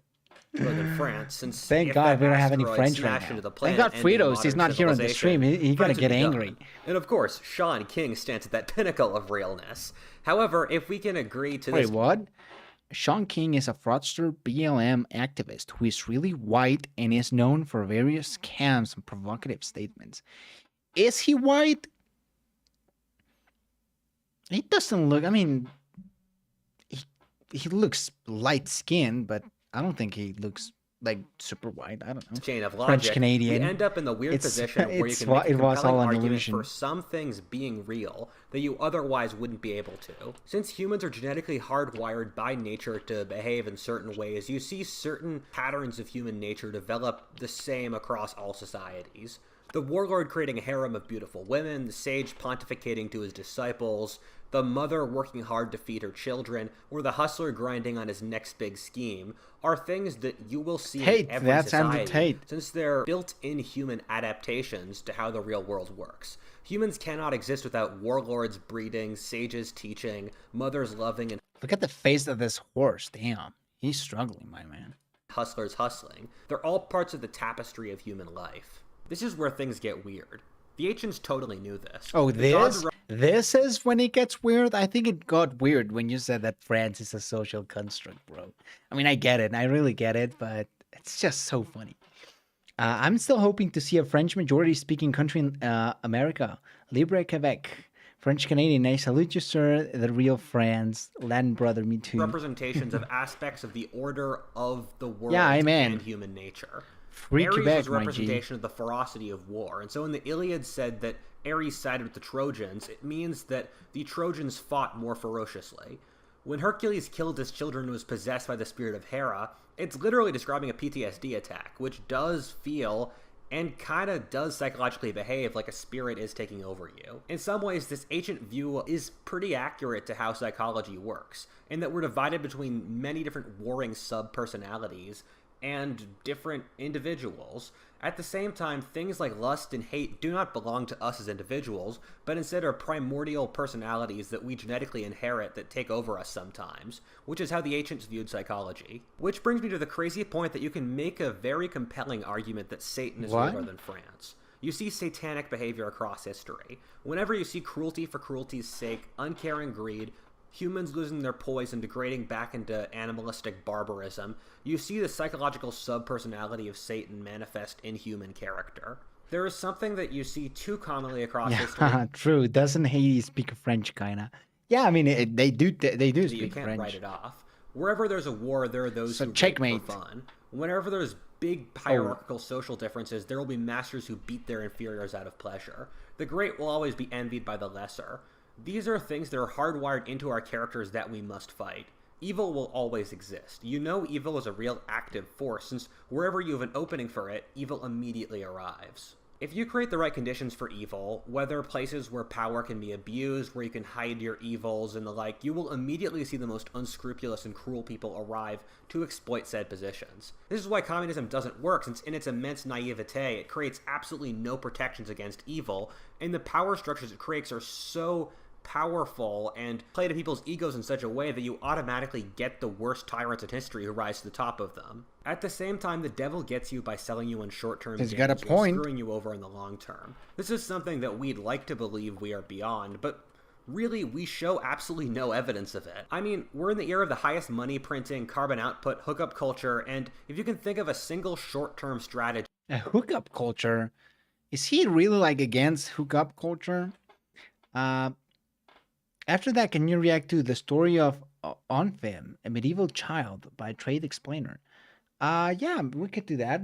If anyone on the chat has heard that video, and if you would see it think it's maxed cool, out today. Joseph Campbell, the biggest student of mythology of the last century, spoke of the masks of the gods, or how different societies used images that made sense to their specific culture as a way of showing deep truths about human nature. Oh, what the As I fuck? understand it, Satan would only walk up to you with a pitchfork and horns if you were raised in a Judeo-Christian society that raised you to believe in that.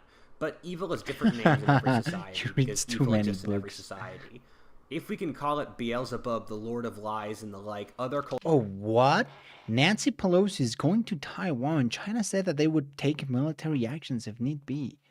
Damn, that is a creepy frog. It was a really creepy frog, but I heard that lately there's a lot going on between China and Taiwan, but Nancy Pelosi going to Taiwan. Whew. cultures will call it Ahriman, Tiamat, Loki, Chaos. Damn. And the list is infinite. What's gonna I happen? must say that different cultures do have different conceptions of good and evil, with the Abrahamic having an especially binary view. Yeah. Structuring its entire view of the world on good and evil. Well, say India and China do have ideas of good and evil, but it's not the central story of their entire view of the world. I say Satan, or the psychological inherent manifestation of evil, is realer than France, since long after France has gone... Yeah, Satan. Okay, let's think about that. Satan is the psychological No, yeah, Satan is the psychological manifestation of hate. Is that what he said? I mean, it's an interesting thought, but I don't know. I would have to think more about that thought. Another invasion this year, I guess. Yeah, I guess we'll take another one. Hey, we already have COVID anyway, so people are taking war less seriously as World War II goes further in the past. Yeah, it is true. And I hope that we don't have to learn that lesson again, China does regularly enter Taiwanese airspace with military planes. I think they're just trying to show up with that, show off. And first I had a who cares response to the Satan versus France thing. However, seeing the core issue here, when does the construct become real, is a great question. Yeah, it really is. I mean, if we're talking about, and I think that's why the French example was funny, but it was actually correct, I guess, in a sense, to explain his belief that Satan is the psychological manifestation of hate. When you have hate, when you have anger, when you have rage, why couldn't that be the manifestation of Satan, right? If it's a social construct, I guess. My Balkan brother having a war in the 2000s. We will still be fighting against trying to make short-term gains or evil, corruption, and the like. These are things that are so real that we cannot possibly remove them. Evil haunts nearly every one of our actions and will do so till the end of our days. To do anything is to know the realness of your actions and thus your potential for evil. Number 4. Is Western civilization committing suicide? If the modern Western world were to be committing suicide, except for maybe nuking itself, the Balkans always having wars. Than what it's currently. Have y'all seen this video, talking about the Balkans? I just saw it the other day and I thought it was hilarious. Hold up. The Balkans. Oh, I think it says when meet the Balkans. Oh. It's short. Let's watch it. Fuck it. Why not?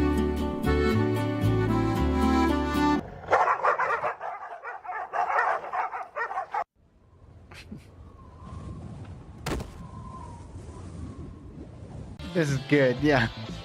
Days since the last terrorist attack.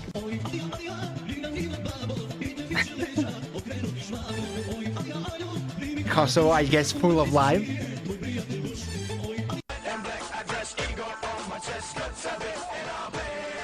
Macedonia. Hell yeah, Slovenia. And Bosnia just jumping on mines. This is actually this is already accurate. Meet the Middle East next. Oh, do we have that? Is that a thing? Meet the Middle East. I haven't seen that. Meet the Middle East. Oh, I think I saw this on a TikTok. I think, well, yeah.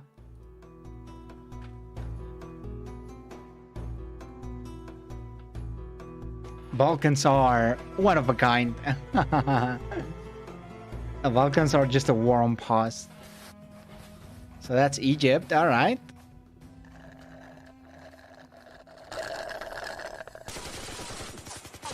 Yikes.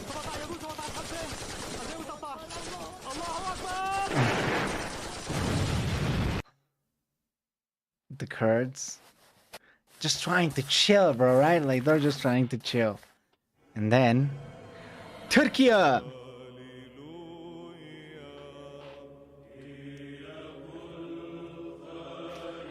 Lebanon just being into Christianity and Islam at the same time.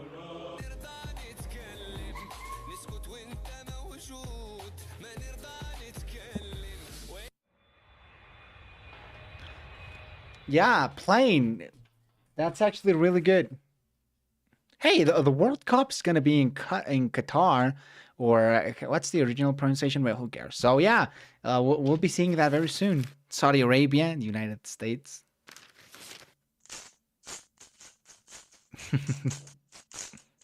and it goes away. Oh, haram pit. How this is more accurate than school?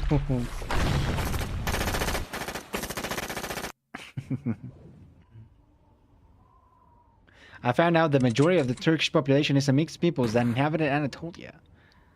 There are still clashes between Serbia and various Albanian paramilitary groups. Oh. Oh.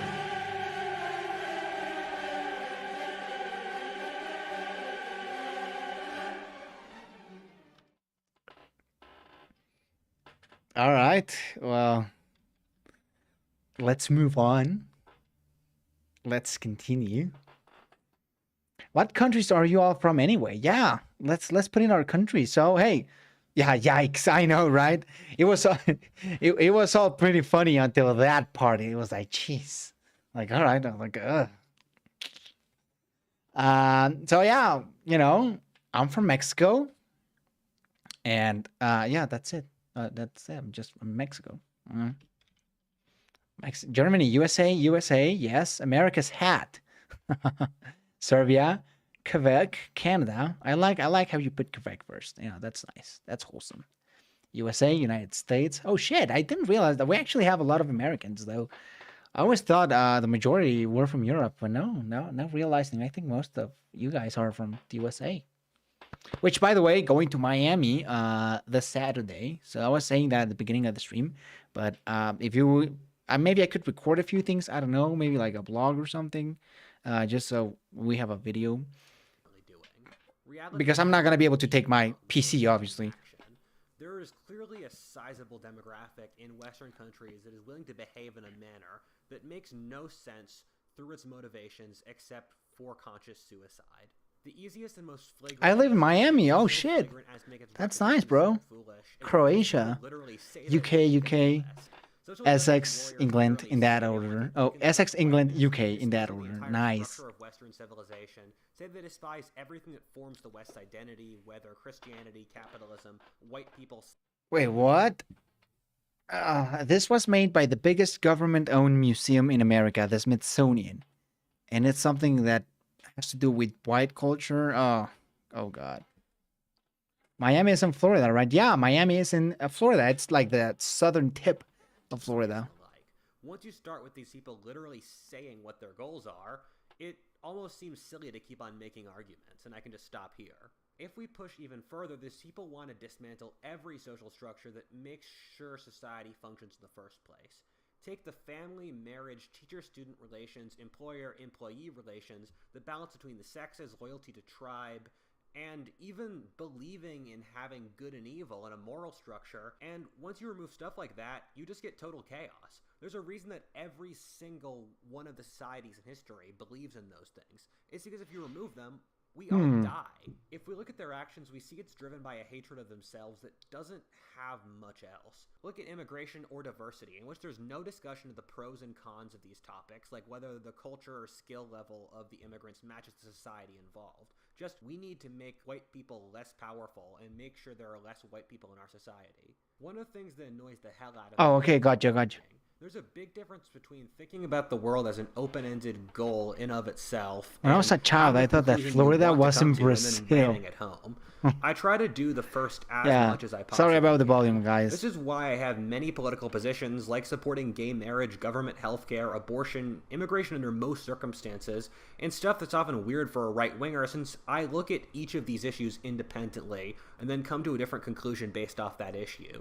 You can disagree with me, and that's totally fine since I'm wrong like anyone else, but at least I tried in good faith. Meanwhile, you can tell these people have informed emotion and ends-laden thinking, given that they... Oh, wait, what? Churchill? Was that a statue in Winston Churchill? Churchill was a racist. I mean, we, know, right? I mean, he was a racist, but he was also a leader, a great leader in war times.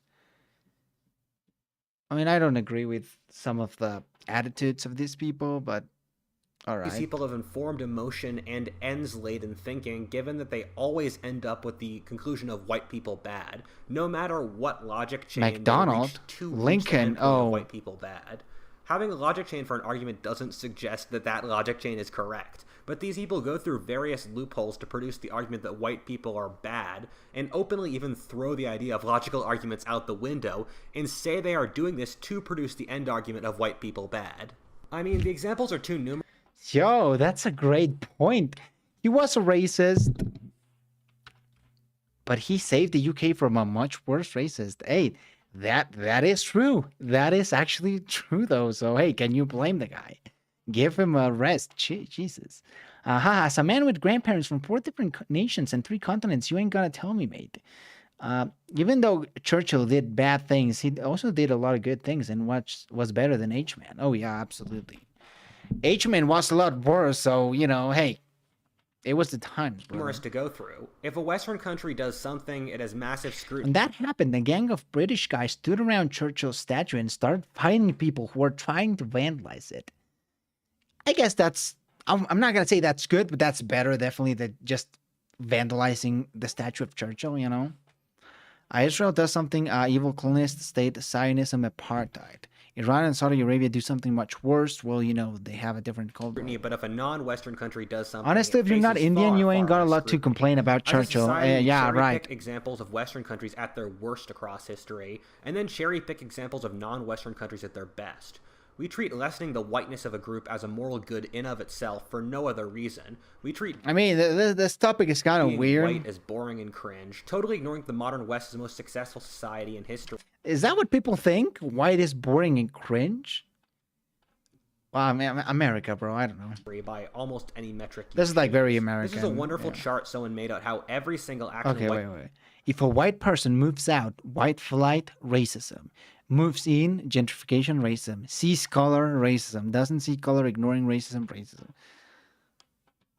White person could do is evil. If a white person moves out of a city, it's white flight. If a white person moves into a city of people of color, it's gentrification. If a white person doesn't engage in a foreign culture, it's racist. If a white person identity does politics, engage in a foreign culture, that's dumb, then bro. it is cultural misappropriation. If a predominantly white country doesn't help out a non-predominantly white country, then that's racism, but if it does, then it's white saviorism or colonialism. There is no interaction between a white group and a non-white group, in which social justice will construct anything that white group did as positive. You can argue that stuff like this has no effect in the broader world, but that's simply not true. Look at Europe, which has followed this logic to the end point, in which Europe has lost its self-confidence as a civilization, and Europeans have fallen behind economically, decaying massively from being nearly 40% of the world's economy in 1965 to being less than a quarter today, while the US has remained a stable quarter. Europe's population is decayed, Europe can no longer project military power, and no longer leads the world scientifically or culturally. And remember, for the 500 years before this, Europe was the beating heart of the world system. If the West wants to commit suicide, it very easily can, and has been in the process of doing so for decades. Do I need to remind people of the unpleasant truth that if the US wasn't there, there never would have been the post-Cold War boom in democracy and capitalism that resulted in the greatest... Wait, Mexico is not a democracy? That's weird. Okay. So yeah, I mean, you guys are Western, so maybe, I don't know, this is more about you. That I don't know if Mexico is really considered Western, so I don't know if that's really has to do with me a lot. Corruption, yeah, more shots fired at Europe. I know. Damn, no Mexico. I know, right? I mean, I guess I don't live in a democracy, you know. I voted like 3 years ago, so hey, I guess it ain't a democracy, bro. Income, health, freedom, and countless other metrics across all of human Because my history. life is so terrible. If the US left the world today, it would fall to a combination of horrible players like China, Russia, radical Islam, or third world dictators. The West still has gifts to give the rest of the world, and so the West has to stay confident. There's a bunch of reasons for why the West would be trying to commit suicide, which probably warrants a video in of itself. However, I think the real answer is a case of PTSD from the world wars. PTSD makes you doubt every part of your life. Feel anxiety in situations in which Racism you're means really anything safe nowadays and because it's used so unjustifiably much hate more. yourself, Yeah, I being could stuck agree with in that. circles of ruminating thoughts. PTSD forces you to try to do the opposite. Yeah, why Belarus is a democracy on the map? Yeah, you're right. I didn't. I mean, I noticed it, but it was like whatever. But you're right.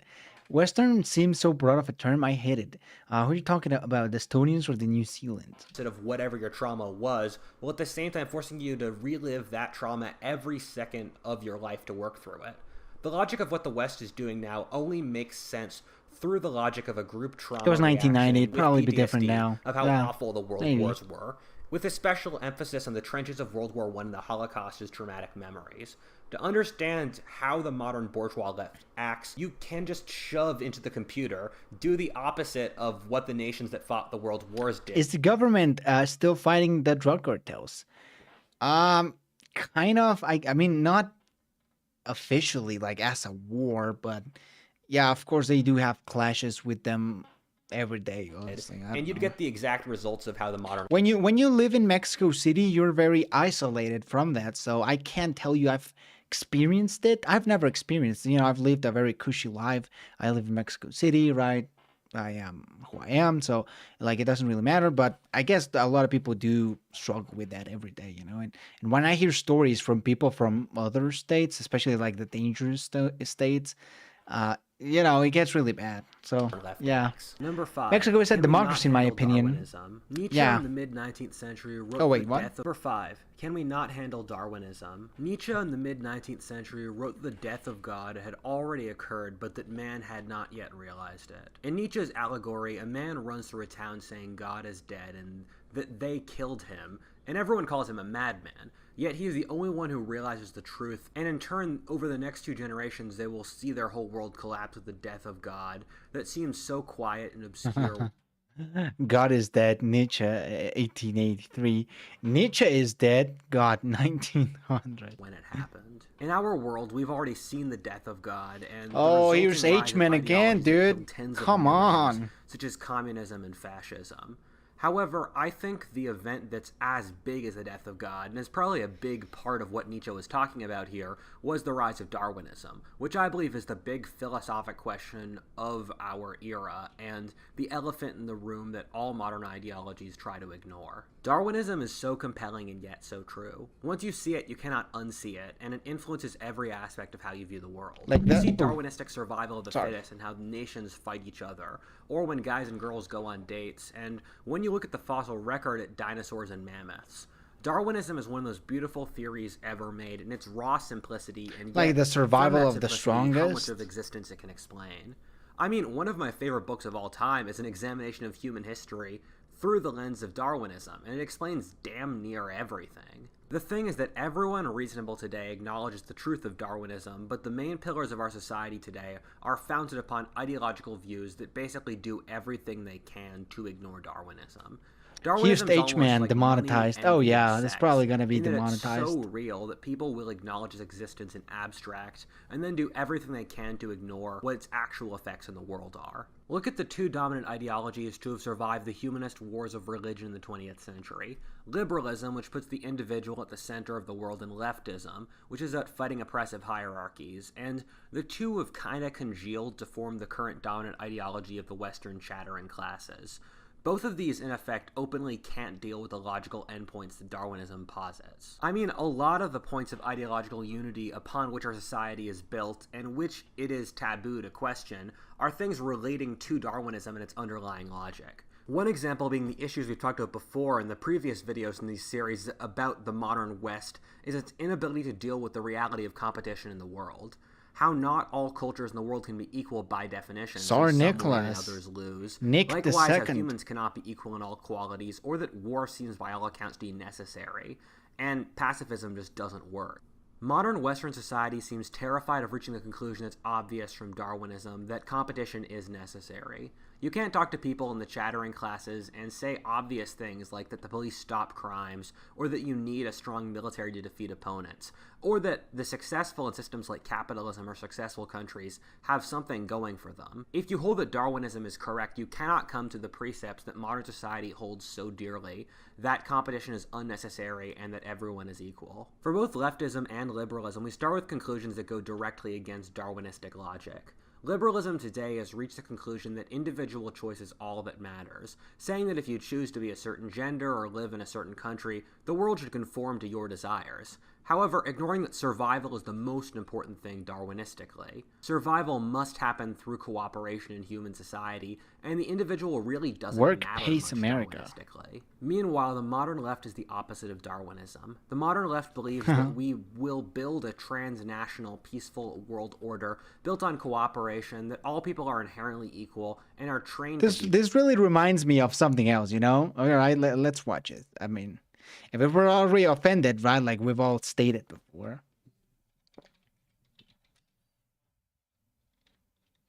I know a lot of you have watched this already. We've got to celebrate our differences. This is super offensive, though. Celebrate our differences. Ooga booga doo, ooga booga doo. We got to celebrate our differences. Nacho taco, chimichanga. 'Cause it's beautiful when the whole world sings together.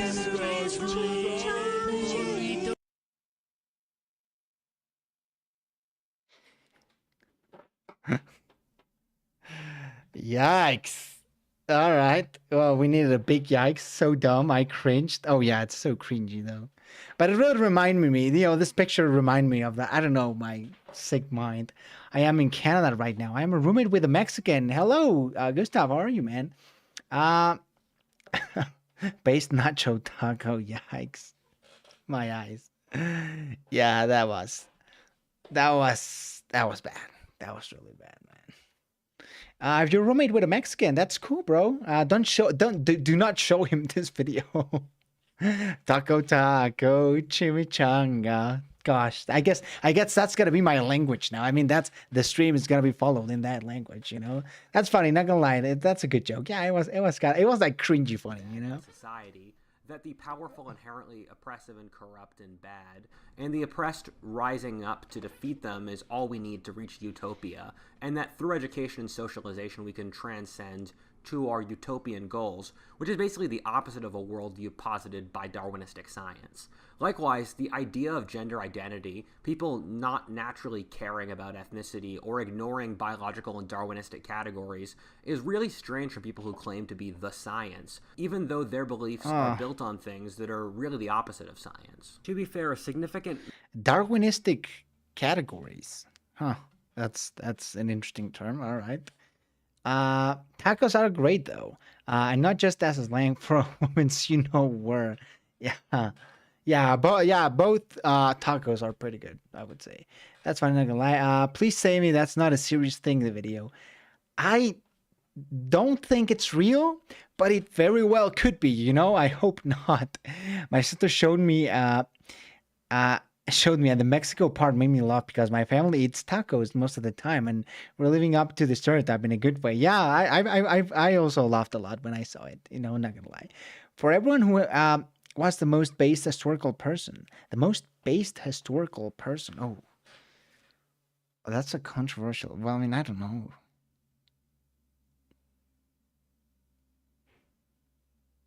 Would really have to think about that. Think about it in the comments, guys, and let me think about this mine. Comes out of the Second World War, where our ideological person. lodestone since then has basically been the Nazis are evil, we will be the opposite of the Nazis. But you can't just have one dot in your moral framework. And so we've ignored elements of base truth that the Nazis I really don't know. And the Nazis built Mr. their Bean. philosophy off Darwinism, fundamentally.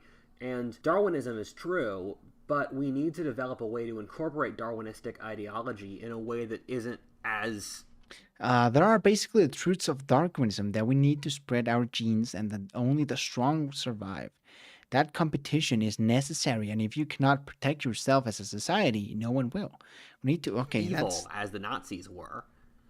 A good example of this is that from a Darwinistic perspective, male and female identity is extremely important because it creates your identity in the dance of procreation, but the modern left says that this cannot exist. An example of people not following a line of logic that would make sense from a Darwinistic worldview is the low emphasis we put on motherhood.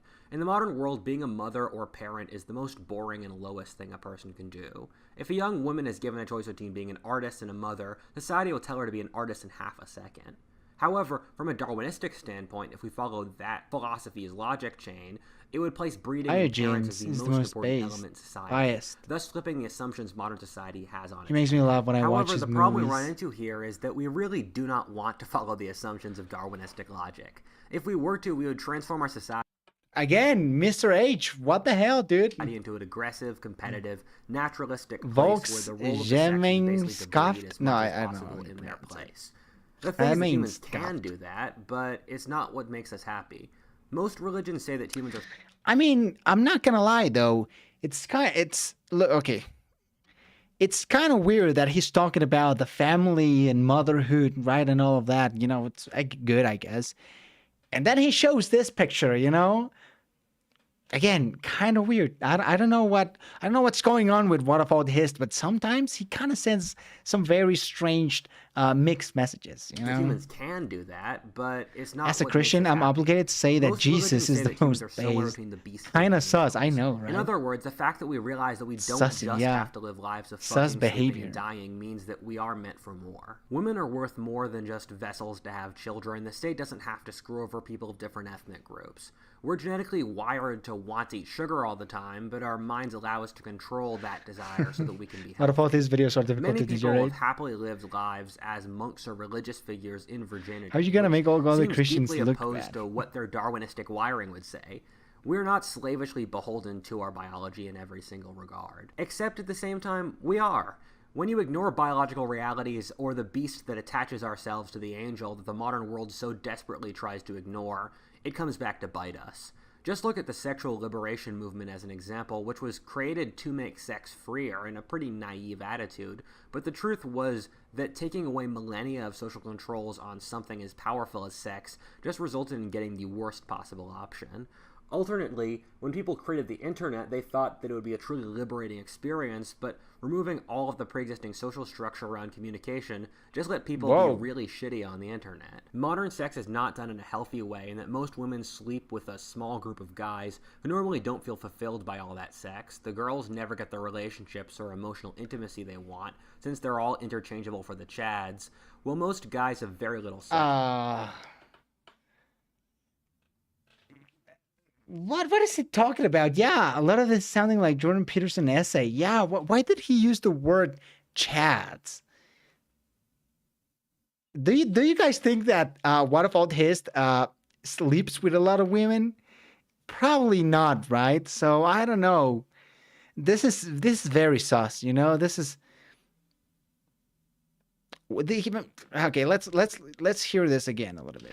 Modern sex is not done Is in he a an healthy incel? way, and Yeah, most women he. sleep with a small group of This video is getting pretty bad, to be honest. Is he? Yeah, he sounds like an guys incel, who dude. normally don't feel fulfilled by all that sex. The girls never get the relationships or emotional intimacy they want, since they're all interchangeable for the chads. Well, most guys The chats, dude. That sounds like a black pill incel type video. What the hell? I mean, I'm sure that a lot of girls get into a relationship with the people they sleep with, right? And not all women sleep like with a ton of men. And trying to impress the youngsters or chats, who knows? I mean, maybe he's trying to, impress the chats. I don't know. What about it sounds like the opposite of Kraut? Yeah, I mean, what is he talking about, dude? have very little sex. In these hyper-competitive conditions, the wealthy and connected do much better, thus turning sex I mean, wasn't he talking about competition and like competition being a good thing?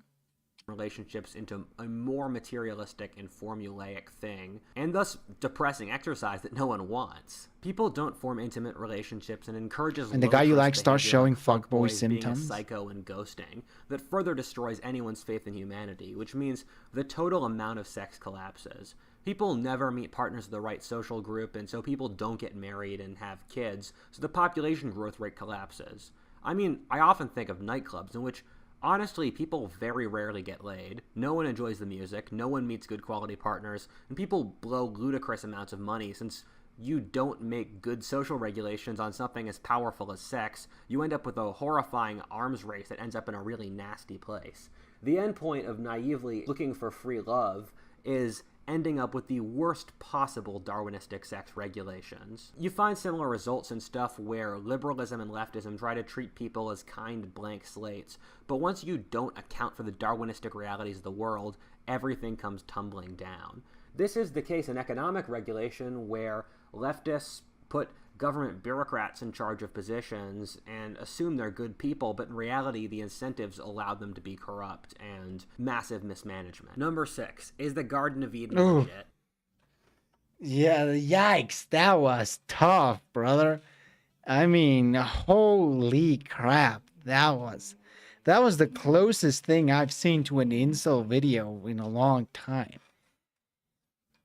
Granted, you could say a few of the things he said are sort of true, but just some of the things were just weird, right? Like he was saying falling birth rates are because people are going to nightclubs and women are sleeping around. That is not true, bro. Look at the inflation we're having. I'm sure people don't want to have kids, not because women have a lot of partners, but because inflation is pretty fucking high. Rent is on the fucking roof, right? That's what people don't want to have children. Children are expensive, dude. So I don't know. This was very sus, as Oired very accurately said. Strange. I don't know. I'm disappointed, I guess. State and society shouldn't be in the bedroom. Yeah. True, he might get some triggered, not me though. There was this thing around 70,000 years ago called the Cognitive Revolution, and it's the most important event in history you've probably never heard of. With this event, humans started to being able to think of abstract concepts, or we started using art, religion, conscious technological progress, and culture. However, as I studied this event further, it seemed to be a perfect fit for how the Garden of Eden myth is told in the Abrahamic tradition. For those that don't know, the Garden of Eden is the story about how humans left God's garden by betraying God, by eating the fruit of knowledge, and thus becoming aware of death, suffering, sin, shame, and the like. This seems like the perfect explanation for what happened at the Cognitive Revolution. We're not entirely sure, but it seems like animals aren't entirely aware that they must die as part of the game of life. What seems to have happened with the Cognitive Revolution breakthrough, which again seems to have happened extremely rapidly, was that we started to be aware of death and... When you are watching Whaitifalthist, there is no such thing as correct. Dude, raising GDP per capita, we need to raise the sex per capita. I know. He was one step away from mandating, like, state girlfriends, future as a concept. We became aware of the fourth dimension, or time, and that we were part of a ticking clock until we must die, and that our lives were finite, and that we had to do something. We also learned that our consciousnesses were separate from ourselves, and that consciousness is a beast in of itself. A dog doesn't feel stress in the same way humans do, since it just does what it wants. For humans, we're done with Eden, which means we constantly stress about the future, which is the curse the Bible talks of man to spend his days working. Not gonna lie, less people would be The curse of women, according nice. to the Bible, is to bear children, and that comes from the... After this video, can you watch Politics with Paint? If you want to, I suggest this video on the South China Sea. True. Honestly, I think we could watch one more video. Well, yeah, one more. In fact, I don't know if we are going to be able to do that. I need to do a few things because, like I said, I'm going to the United States in a few days. So I need to pick up my suit. It's on the laundry place. And I need to do a few other things. So I don't know if we're going to be able to do that. Unnaturally large heads. Hoster's newest video is pretty good. Humans have due to our increased intelligence, which takes a big toll on Casual explains in food knowing our of the separation world. From the animals, Oh, you and already getting recommended shamed from trying that to strive to separate on a ourselves, past and so stream. covered up our nakedness to hide that we were animals, which we still really are. Although being an animal isn't great in many ways, they are less stressed since they don't and can't worry about the future. I mean, my childhood really sucked, but I've heard for a lot of people it's similar to how childhood was for them, where you're shielded from your parents from how awful things really are. In ancient cultures, reality as we live it with all our feelings was considered the only reality since they hadn't had the scientific revolution, and so it would make sense that they would think that history started with consciousness during the cognitive revolution, since that's when humans would have started being conscious, and these are societies that viewed consciousness as the same as reality. A very interesting part of the puzzle is that humans left Eden by eating the fruit of knowledge, which is interesting given that the stoned ape theory exists. You see, many psychedelics like DMT and ayahuasca increase trait openness or ability to think about abstract ideas by one standard deviation, which is a lot. Higher and more frequent doses do this even more. Humans had big brains before the cognitive revolution, physically indistinguishable from ours, in fact. The wiring just wasn't right, though, to think about abstract ideas. Something clicked around 70,000 years ago that led to us having societies, religion, cultures, etc. And it might make sense if we basically OD'd on psychedelics until we made that crazy breakthrough. Something else to consider is that most humans today Joe don't like Rogan thinking entered about the abstract chat. ideas, I know, right? where the amount of people who are high in trait openness is pretty rare and who like to think about abstract ideas all the time. And if you want to use the Myers-Briggs, which I know has a lot of pseudoscientific stuff attached to it, but trait intuition in that test is the same thing definitionally as trait openness. 3/4 of the population don't like thinking about abstract ideas. Since snakes were our biggest predators in the trees, and they still kill more people than all other non-insect animals combined, snakes are symbols across society of everything that scares us. This is why every culture is dragon myths, even though dragons never existed, since the dragon is like the symbol of the uber scary thing as the uber snake. Thus, it would make sense if the myth of being tempted by the snake is some sort of symbol for taking a shit ton of psychedelics. Yeah, that is actually really, really interesting. I left to the bathroom after I drank so much soda. I mean, I've drank almost my entire bottle of water, which is pretty good. Yeah, have you ever guys encountered a snake? You know, I've encountered a couple of snakes in my life, and it's like you just get this primal fear, you know. It just feels like you're instantly scared when you see a snake. So it's very interesting. I do believe that. To protect ourselves against either predators or Too graphic against to some monetize. abstract threat. The cognitive revolution happened at the same time as the Toba eruption, which caused an ice age that nearly drove mankind extinct, dropping our population nearly 6,000 in the whole world. Yeah, I've heard about And this. so it would make sense that we did that psychedelic stuff to deal with this life or death My little sister survival almost situation. stepped on a snake Imagine a once. group of Damn. wise early human sages deciding to take 60 doses Hopefully it of wasn't like a very ayahuasca venomous to snake. figure out how the gods wanted them to survive the drought, only to realize the nature of life and death. That sounds like one of those traumatizing experiences a person can have. I was having a conversation with a friend while we were in a rice paddy in Thailand, watching a monitor lizard and a turtle swim through the water. My friend was advocating for us to use genetic engineering to improve our intelligence, and I brought up the cognitive revolution. The cognitive revolution, or leaving Eden and realizing we must die. In is Canada, still we have deeply little traumatic for snake. us, and we don't have the answer on how to deal with it.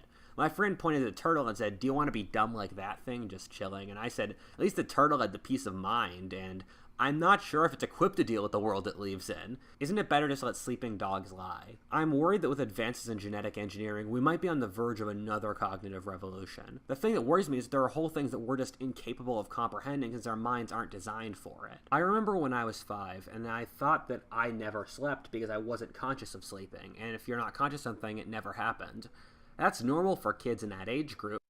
That's normal for kids in that age group? No, I wasn't thinking that I was never sleeping because I'm not conscious when I sleep. What the hell, bro? 5 years old. He's such a nerd. But it got me wondering, if you had a society of 5-year-olds, they'd all believe that. Are we that society of 5-year-olds, and would opening up our minds with genetic engineering set us up for more pain about knowing about My dad whole lived in different dimensions Michoacan. we're not ready He got a for? snake and showed Tigers it don't to my think about grandma and sacrificing thought for the future. it It's was not a since they're shoelace for young. my They're grandma. crazy Got good it, at being then big killer cats. got it Their and minds just aren't threw designed it. to pick up on it. Since reality Weird is childhood. infinite, Yeah, it I would know. make sense that in the same way that the abstract idea of time was hidden from us until the cognitive revolution, there are entire dimensions and truths of the world beyond our understanding. Honestly, I'm terrified of what this could do. We still can't deal with leaving Eden and the effects of that. Our minds are mysteries to us, and our species routinely kills itself, screws up, and the like. I think if we tried to leave Eden again, or in other words, try to enter the kingdom of heaven again, whatever that means psychologically, I think madness would ensue. I think we're really not ready to expand our consciousness in a big way, since we have no idea how to deal with what we've already got. Number 7, is global warming the end of the world? I want to be My childhood was watching Thomas the Tank Engine.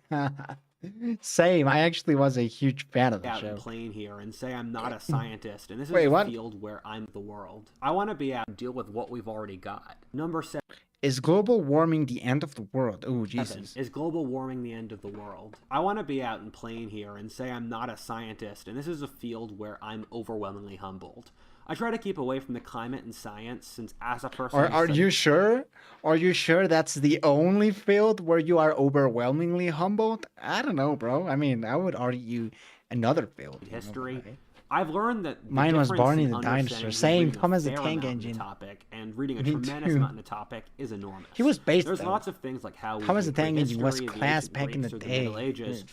They turned out to be the exact opposite of how you would imagine them if you were on one side of the Dunning-Kruger or the other in studying history. I'm assuming the sciences are similar, and that if you study the sciences a lot, your Peak understanding of Mount it Stupidity. is much greater than a person who studies it just a little bit. However, the Hashtag and emoji self-righteous and hate. smugness that surrounds much of climate science pisses me off. In a lot of circles, when this dude was 6, he was looking for the fifth dimension. the idea that the world is about to end due to climate change is taken as a self-evident truth. And Bro was questioning trying it to is viewed prove as a God's statement of existence by disloyalty rather age than 7, as a dude. real question of curiosity. If you question, people will say, the science says this, without actually explaining the science to you. From the couple books I've read in this topic, it seems like climate models are extremely confusing and haphazard. The standard deviations or ranges of possibilities we're talking about are completely massive. This isn't, first of all, we don't know how much CO2 we're emitting as a global civilization, how fast warming would happen, or even how the climate works. You also have weird confounding effects that the climate was warming really fast even before industrialization, so it's hard to disentangle that. Almost all scientists agree that global warming is happening now and is human-driven, but we only really got a strong verdict on that 10 years ago, since temperature variation up to that point was already within a standard deviation of normal. You have different models, some of which are pretty gradualistic. We're gonna get into like climate climate change denialism, and we just move along with our lives. You see a lot of stuff like that inside the historical record already. Other models operate under tipping points. I'm in which, sorry, that say, overlined. some oceanic current goes wrong, or methane in Siberia starts pouring out, and said tipping points really speeds up the warming. We really don't know which of these models are correct. Something to keep in mind is that this is not the warmest era of human history or even recorded history. The time around 1000 AD and also during the late Bronze Age was warmer than now, and there are multiple times in the last million years when, say, there were hippos and crocodiles in northern England and forests in the islands of the Canadian Arctic. There were also some positives in this warmer weather, like how the world was warmer around 4000 BC, and it changed rain patterns to the Sahara and the Middle East were wet. This doesn't mean there aren't some other variables making this time different, but it does mean humans can survive warmer weather. However, what the AOCs and Greta Thunbergs of the world do is they take the Too worst bad the possible people computer that projection, made which Thomas the involves Tank Engine original episodes no longer work on Thomas the Tank Engine. Well, are there still modern episodes on Thomas the Tank Engine? I never imagined it. What about this would be that one kid back in school where he was bullied, nerd alert, not saying a good thing, just a joke. Oh, AOC. several tangential tipping points, and then make it even worse on top of it. So the top climate change activists, or those that get the most attention, catastrophize, which is why they get the attention. So there isn't a lot of backing the idea that say we only have 5 or 10 years to fix the climate. Both sides of the debate annoy me here, to be honest. You get people on the right who are just totally unwilling to do anything about the climate, even if green solutions do make sense for other reasons, and then you get the climate activists who treat it as a self-righteous religion. It honestly doesn't matter if you recycle, for example. The recycling just goes to the trash anyway. Or what your personal lifestyle choices are. Almost all your carbon footprint comes from the macro-industrial trends, and even more so from Asian countries. And so when people are obsessed with lifestyle choices about the climate, they're mostly just trying to show off that they're better than you. The climate change cause has become a weird haven for socialists who've taken over the movement in many ways and who want to use it to dismantle capitalism, which doesn't make a lot of sense given that communist countries tend to be really horrible to the environment, and the greatest advances in helping the environment have come from capitalism. You watch Likewise, the their Cosmos mass as rebuttal of kids. nuclear I energy, didn't. which is the real economic way The Land we Before have Time to as a have kid. green I think I energy watched that one. now confuses me. My take on climate change is that it's one of those things that we really don't want to have to find out how bad it can be, and considering how big the effects are. Likewise, switching to renewable energy would help a bunch of other problems like national security and energy costs. Most of the top-down schemes that get proposed just seem to be driven off a desire for power, and there seems to be market-driven solutions that could work. Something else to consider is that for the whole of industrial civilization's history of the last 200 years, People have believed the world was about to end. Oh, whether through SpongeBob, communist dude, revolution, that was through Christian SpongeBob was extremely popular in Mexico. I'm telling you. revelation, through overpopulation, through nuclear war, through problems with pollution of various chemicals. And in every single case, if you looked at the science of the time, you would come to the conclusion that those crises were inevitable. But in every single case, either a technological progress occurred that made it not a problem at all, or we were ignoring some broader rule of the universe that made sure everything was okay. And I would just like to take that piece of humility when people worry about the imminent collapse of the total world climactic system, where there are real worries, but also we've dealt with many previous apocalypses before and we've been fine. Number 8, is there literally any evidence for the gender spectrum? One of the things you hear a lot... Oh boy, here we go. I mean, I really don't care about this topic, right? I just don't care. However, just because I don't care, I don't necessarily... Oh, whatever, dude. Let's just watch it. In modern Western countries is that a supposed gender spectrum. The thing that bugs me here is that no one has actually provided evidence for the existence of said spectrum. You see, the idea of a gender spectrum is an idea pioneered by radical feminist writers of the mid-20th century. The idea was teased out by Simone de Beauvoir based on postmodernist ideas by Foucault. The argument Foucault was using was basically everything is a social construct for power, and thus, so must be gender, which is not an actual argument, and nowhere touches the real biological differences between men and women. And also, everyone involved was an ex-communist. To restate this, the idea of a gender spectrum was developed by a radical wing of a radical break-off movement that came from one of the worst failing ideologies in all of history, communism. No one involved was a scientist who studied or even really looked into gender. Both of these thinkers were clearly political advocates with an agenda to push, coming from a clear intellectual tradition in which they follow. These were all people with backgrounds in About to get real dangerous here, I know. Where is the coherent argument grounded in actual evidence of relation between the sexes, as and of course, in anthropology or science? Jordan B. Peterson, right, on this whole set of, I guess, philosophers, academics? And there it is.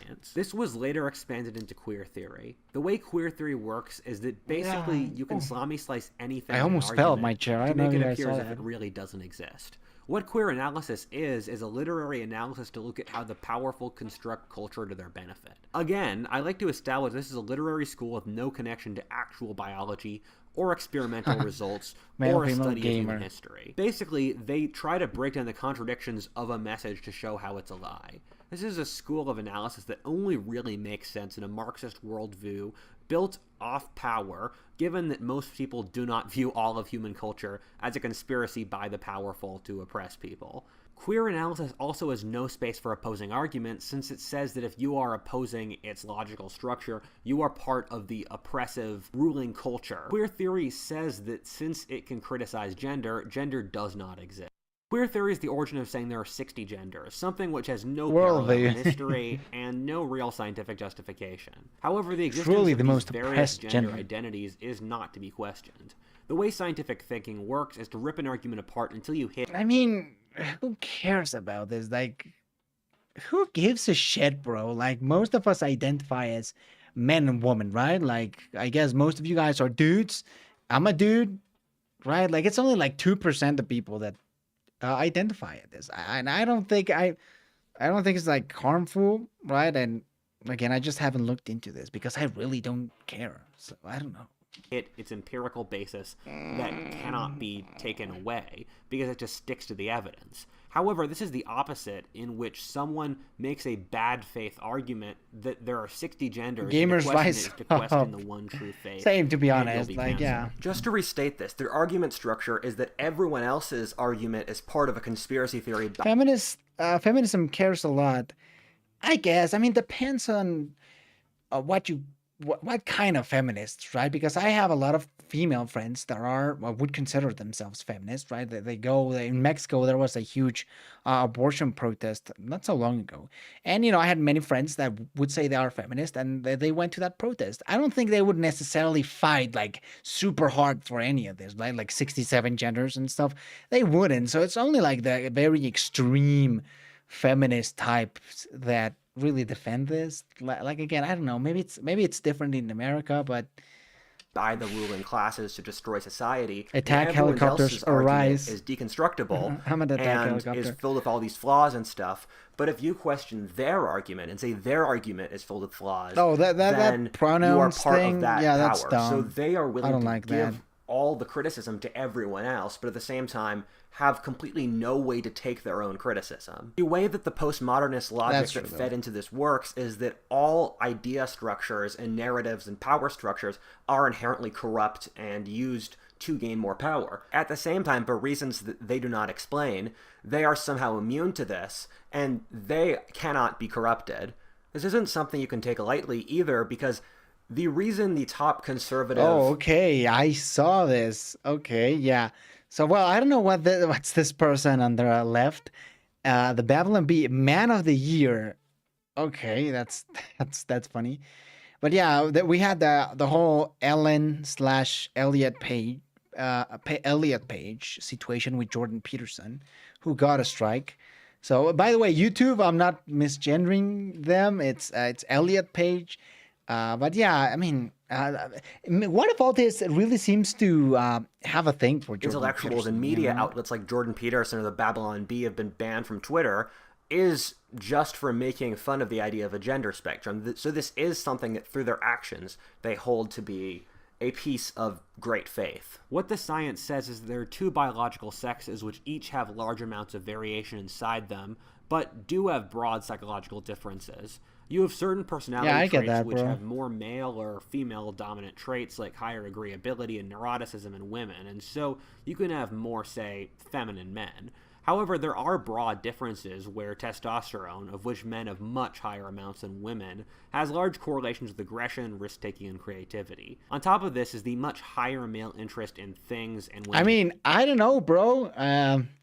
If we look at this chart, you can say that Whaitifalthist has a lot of feminine energy, you know? So I wouldn't talk really about this. Men have significantly higher spatial ability, while women are stronger in a couple things like verbal ability, ability to see color, and relational thinking. Something else I'd like to say is that we are the only society in history that has ever done this and said that there are no differences between the sexes. And in every society in history, you see circumscribed social roles between men and women that are based upon the fundamental reality that men are biologically much better at fighting and women are the only ones that can have kids, but that women are biologically weak when they have children and need support of the rest of the community.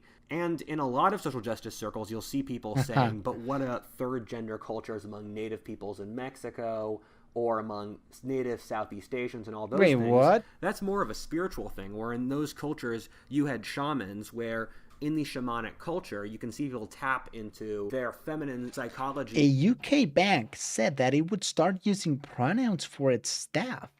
The bank lost hundreds of thousands, if not millions, because people were not like, no, thank you. I get that. I've probably done the same thing. Honestly, can't find anything more painful than this debate. Oh, yeah. Or their masculine psychology as a way to get more spiritual Again, power. I think most of us are probably on the same page, right? Like, who cares? Like, who gives a fuck?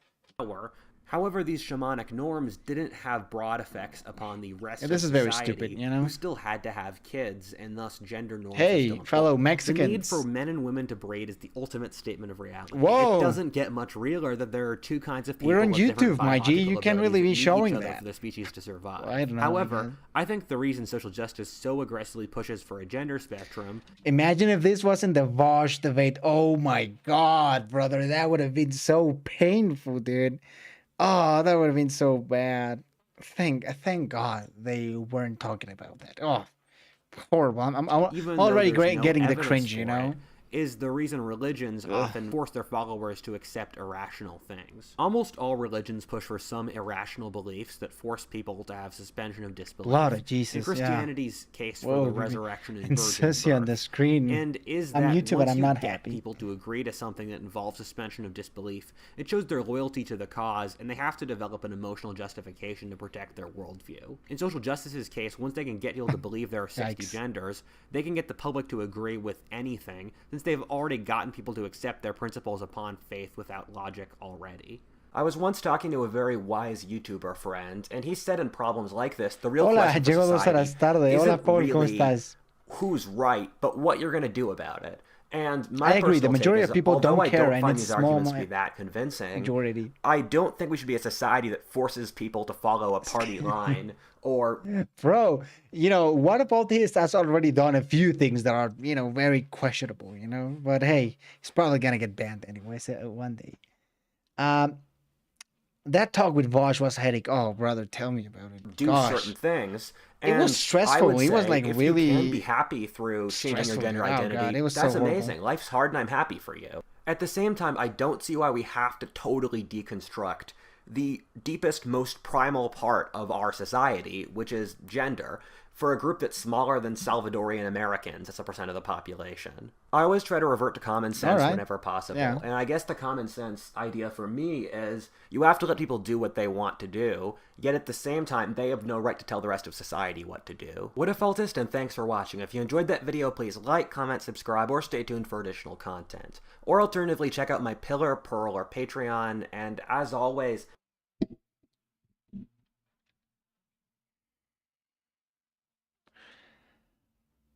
Well, okay, that was a video of Whaitifalthist. Jesus Christ. All right, so a few things were very sus. Some of the parts were very insully. And this final part was just boring, right? Like, I don't care, man. Like, I don't think this is a big issue. Like, not sad to see that end. Yeah, not sad at all. Casually explain food around the world video. Yeah. Yeah, not sad to see that end. I'm really happy to see that end.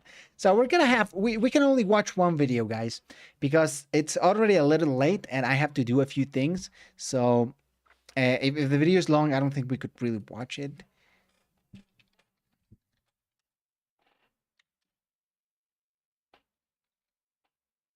Foot of the world. There we go. Oh, great. Perfect. So I promise that if you reacted to politics with paint. Okay, guys. Here's okay. Because I'm seeing the clock and I'm getting a little bit stressful. So here's what we're gonna do.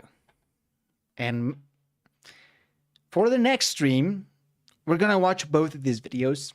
And as of right now, because I have a few things to do and I'm already kind of late, honestly, I'm not gonna watch neither. So actually, the stream is gonna end at this moment. But for the next stream, we're gonna start. And you have my word. I'm not gonna be dehydrated, so don't worry. This stream is gonna happen. But we can start next stream with these two videos. Just because I wanna like react to those videos. They sound really interesting, but I don't want to be like, looking at the watch and I'm like, oh my God, I have to go. Oh my God, I have to go. Right. Because it's 20 minutes, but we all do commentaries and jokes. So I think that's like a good thing. Right. But yeah, I'm sorry the stream was short. Honestly, we only watched 2 videos, so it was pretty short. But I just wanted to upload a stream, right? Because I haven't seen y'all in quite a long time, and I just wanted to stream so badly. So I really, really, really enjoyed this stream. The Whaitifalthist video was, of course, sus, but it was hella funny. And yeah, if you want to hear a little bit more, I'm not gonna be very active this next week because, like I said, I'm gonna be traveling to Miami, Florida, for a job interview, and I'm gonna be resting a few days. And like I said, it's a very interesting job interview because it has to do with this country. So hopefully the interview goes right. And if it goes right, then maybe I'll talk about it more. I don't want to get you too excited about this. Maybe I'll record a few things in Miami, maybe like a different style video. I don't know. I could get myself entertained by recording a video blog. Enjoy Miami though. Thank you. Love your channel. We'll wait for your next video. Thank you all so much. Have a nice trip. Thank you. Take it easy, bro. No stress. All right. Have a great night or day. It's still day, but it's getting late. So, thank you all so much for being here. I really appreciate you. I really appreciate all your comments. I really appreciate your questions. When I was gone, a lot of people were asking me like, bro, hey, are you okay? What's going on? So really, really appreciate you guys.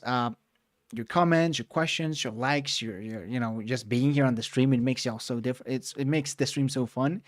And I'll be watching you soon. All right. So if you want to, again, follow my trip, you can go to Instagram, and I'll probably be posting a bunch of stuff there. And I'll be watching you very soon. It's actually raining though. So what the hell? So peace. You know, have a good day, have a good night. Sí, Paul, ya acabó. Perdón, es que tengo que hacer algunas cosas. Voy a viajar a Miami. Entonces, tengo que recoger mi pasaporte y un traje, es para una entrevista de trabajo, entonces, pues deséame suerte. Yeah, thank you so much. And oh yeah, you were bombarding one of my streams, one of my videos with questions. So, te amo, Jorge, mi favorito youtuber. Ojalá que la pases muy bien en Miami. Muchas gracias, hermano. Te lo agradezco. Muchas gracias, Paul. Thank you all so much, and I'll see you very, very soon.